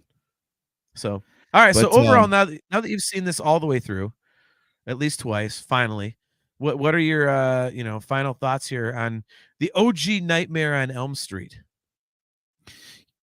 given that there wasn't really a template for this kind of movie, like yeah, there've been other horror movies, but I mean now we're like 40 years on from this, so it's a little bit different. Like it's all been done, right? So it's way harder now to be inventive than it was back then. I think this movie still holds up. Maybe it's just Yes. because we're both of the generation that this stuff existed in. I would love to get like a 20-something-year-old's take on this and find out if it's still scary or if they're just like, wow, this is so bad. Yeah. But I think that's the problem with the 2010 remake is there's not a lot here that is so bad. You're like, yeah, we need to do this again. Like, Yeah. this is so out of touch and so out of date that we need to update this. So I think the best thing I can say about this movie is that it is, at this point, being 40 years on, it's almost half a century, if you want to phrase it that way. Oh God. Yeah. It's quote timeless, I guess. Yeah. If you think of like 80s horror movies, this thing is just a staple of the genre. And it's not only a staple because it was made 40 years ago, and let's give it credit for being as old as it is, but it just does horror movie things well. Yeah. Well, it's inventive, it's creative, and to this day, it's something that stands out as a very original idea that lasted. I mean, Mhm. you've got other horror franchises, modern ones like the Insidious has a whole bunch of movies, and what's the one with Annabelle in it? Like that's got that Annabelle. yeah, okay. Well, no. But Annabelle is the little doll in the basement of the one, and then it just keeps going. Like, you know what I mean? Annabelle's like Oh, an right. offshoot. Yeah. Um, I've so actually fallen out of touch with the more modern franchises, so I don't know I the answer to that one. I have two, so that's why I was asking. I don't know. Um, but I think Freddy was a character, and Freddy was like it was this huge franchise, but based on a character. Whereas the modern stuff like Paranormal Activity, It's for actually example, just is called Annabelle, by the way. no. Okay, Annabelle is a doll in a creepy basement of a movie that was made years before Annabelle. It's like let's just call it new horror movie. Then there was new horror movie 2. In the house in new horror movie, there's a creepy doll and it's creepy doll. Then they have new horror movie 3, new horror movie 4, new horror movie 5. And the creepy doll is recurring, and all of a sudden they do an offshoot called Annabelle because the creepy doll is so creepy from all the new horror movies. So yeah, it's an offshoot. That much I know. And I think they have another offshoot now too. But in any case, the Nightmare on Elm Street thing was Freddy as a character, whereas stuff like Paranormal Activity and the stuff that you're looking up now is okay. It's scary, it's creepy, but it's Mhm. okay. Like Saw Oh, The is based Conjuring. Conjuring. There you go. The Conjuring. um, yeah, but I mean, like Saw is a good example, but Saw it's about the kills and everything. It's not as much about Jigsaw. Like Jigsaw's there, and you're like, okay, that's Jigsaw's kind of cool. I want to play a game. But you're 100% there for to see how they're going to grind bodies into hamburger for another 2 hours. Yeah. Whereas with Nightmare on Elm Street, yeah, you're waiting for the kills, but you're waiting to see Freddy. How's Freddy going to do it? Like he's this huge character and stuff like that, and it was. the first of its kind, really, to really make a franchise off of someone with that much personality. Because again, Michael Myers, no personality. Jason Voorhees, no personality. Pinhead, just straight evil. Wasn't, there wasn't anything of it. But Freddy was like a total cartoon. Eventually got too cartoonish, but Mhm. so like, to your point, I mean, it is groundbreaking, and it does hold up, because I think it's this awesome blend of a character that, was very rare in horror, that actually has personality, along with a story that stands up, and it actually makes some modicum of sense. It's everybody's afraid of dreams and what can happen in your dreams and stuff like that. So, I think it makes total sense. Did they touch on anything in the documentary about writing this with the idea of sequels in mind? Because if you're Yeah, talking about like a horror movie villain who's just like custom made for a franchise, this is kind of the start of that. Like he appears in your dreams, which means you can kill him all you want. Every time someone dreams, Freddy could be there. yeah, no, um, yeah, one of the reasons that Wes Craven didn't do the second one and subsequent ones, I think he finally came back for part. It's not called Part 7. It's called New Nightmare, which is Mhm. really, really.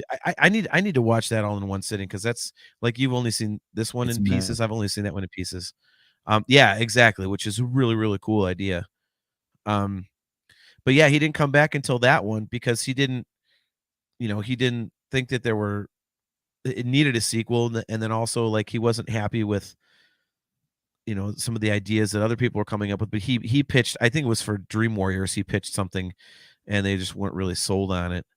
Um, and also he had, him and Bob Shea, who ran the studio, they kind of butted a lot of heads. So there's a lot of mention of that in there. But um, yeah, at that time they didn't know that they had a franchise on their hands. So it wasn't until about part 3 that they realized, is like, hey, let's, holy shit. So, again, Mhm. for anybody interested, that documentary we keep referencing is called Never Sleep Again. It's about 4.5 hours long. It's on Amazon Prime, and it's about the making of all of the Nightmare on Elm Street films up through Freddy versus Jason. And it's just absolutely fascinating. Tons of great stuff in there. Highly, highly recommended. I've watched it a bunch of times. They get a ton of the original actors in there to talk about it. It goes movie by movie in chronological order. It's just really, really good. So, all right, man. Well, it looks like I think we're all tapped out for tonight. So from So, old franchises to new, do you want to talk about what we're going to be talking about on October 23rd? yes, October 23rd, we are going to be talking Terrifier. So we are going to go see. I'm at least going to go see. Hopefully you will too. Of course, yeah. Terrifier 3 comes out. Actually, the first showings are tomorrow night. Mhm. So that'll be coming out, and we'll be going and checking that out. And I'm looking forward to it, because Art the Clown has a certain personality, I suppose, but it's just a creepy personality. And I love the Terrifier films, because it's like the guy is purposely just eviscerating people for the sake Mhm. of, just look at this horrible gory kill I can do. Like, that's my jam, dude. That's my jam. Yeah. Yeah, you talk about showing up just for the kills. Abso-freaking-lutely. I'd never Yeah. even heard of this franchise until a year ago, and then Really? I was shown the first movie, and it's ironic that we're talking about Nightmare on Elm Street, because I was gonna say I slept on the franchise, but, It's yeah, I'd never even heard of it, and then I was shown that first movie, and like we talk about, if you're gonna suspend someone upside down and literally cut them in half from the crotch downward to the head, I'm like, all right, you might have something to say here. I'm yeah. gonna pay attention. Like, Yep. Yeah, if you it's want just visuals, that's visuals. yeah. It is just awesome. It's like I say, it's exactly what I come to horror movies to see. It's kind of like, one of these years we got to get to this movie. I don't know if you've ever seen it or any of them. The third one's shit, but Human Centipede 2. Oh, Oh, that movie is amazing. I love the concept of it, because the first one sounds so gross, like three people being tied, like, butt to mouth, whatever, making a human centipede. and it sounds like the worst thing ever. And then you watch it and you go, okay, well, it's gross and horrifying and everything, but it's not as bad as I thought it would be. And the director heard all these people saying it's not as bad as I thought it would be, and he was like, all right, fuck you, watch this. And that's why it had to be black and white, because some of it is so heinous that to show it in color is just, you can't. It wouldn't get released in theaters. So I there's so many things wrong with that movie, wrong in that movie, I should say. I just love it. I just love it. It's the only time I've watched a movie and I had to get up in the middle of it and just walk around for a quick second. like there was one part I was like, oh God, like this is like, whew, man. So that is high praise, man. So yeah, we're gonna be watching this dude apparently at Christmas time eviscerating people. So yep. I have to rewatch the first one. I have to watch the second one, and then I got to get to the theater for the third one. So there's some homework involved in the next 2 weeks. I'm gonna be watching a lot of Art the Clown. The second one is kind of ridiculous, but if you liked the gratuitous gore in the first one, Terrifier 2 just, it's, dude, he's put it this way, one of his weapons is a table leg with nails and cutlery and shit sticking out of the tip and the end of it in all directions. It's just, as soon as you just see that weapon, you're like, oh, this is gonna be amazing. Like, you just know it's gonna be great, dude. It's just gonna be great. So yeah. All right, I'm looking forward to that. That. Okay, so October 23rd, we're gonna talk all 3 Terrifier movies. Yes. And is Art the Clown like officially ensconced in the pantheon of horror villains, or is this just a kind of breath in the wind, Well, I mean, he's got 3 movies, and at least these days, like, I mean, I forgot about that. Joseph Wren says the second one comes with a heavy dose of salt and bleach. You're welcome. All right, there we go. Miranda, good to see you, by the way, Miranda. She says, I watched the first Human Centipede on a first date. I think if I was to go on a first date, she reenacted it on the second one. Ooh. That was actually well played, my friend. I have to admit, if I ever went out with a girl, it's like, yeah, we should do on our first date, let's go see Human Centipede. I'd be like, well, you're definitely getting a few more dates out of me if you'd like them, because just that suggestion is badass. But yeah. All right. So October 23rd, we'll be right back here at all of our fine locations, talking all things Terrifier, parts 1, 2, and 3. So tune in for that on Wednesday, October 23rd at 8 p.m. Eastern Standard Time. Once again, guys, we are brought to you by Audible. Go to audibletrial.com/NHC for your 30-day trial and a free audiobook download. Don't forget to hit that like button, subscribe button, and smash that notification bell on whichever of the YouTube channels you are watching on if you have not done it already. If you would like to get customizable Nerf Herder Council swag, just go to shop.nerfherdercouncil.com. If you would like to get some awesome virtual Cantina Network swag, go to tpublic.com/user/virtual-cantina. And guys, this has been a blast. We're going to have some other watch-alongs coming up here in the near future. And AJ, thanks for going along with my movie suggestion. I feel like I should let you pick the next one, but we'll cross that bridge when we come to it. So in the meantime, we'll see you in 2 weeks, talking all things Terrifier. Until then, I am your host, JT. He is AJ. At Drake Adams 579, and special shout out to Joseph Wren for being the engineer of tonight's show. Thank you so much for doing that screen share for us. That was going to be my close as well. So thank you very much, Joe. Love you, buddy. Much appreciated. And guys, until next time, we will see you later.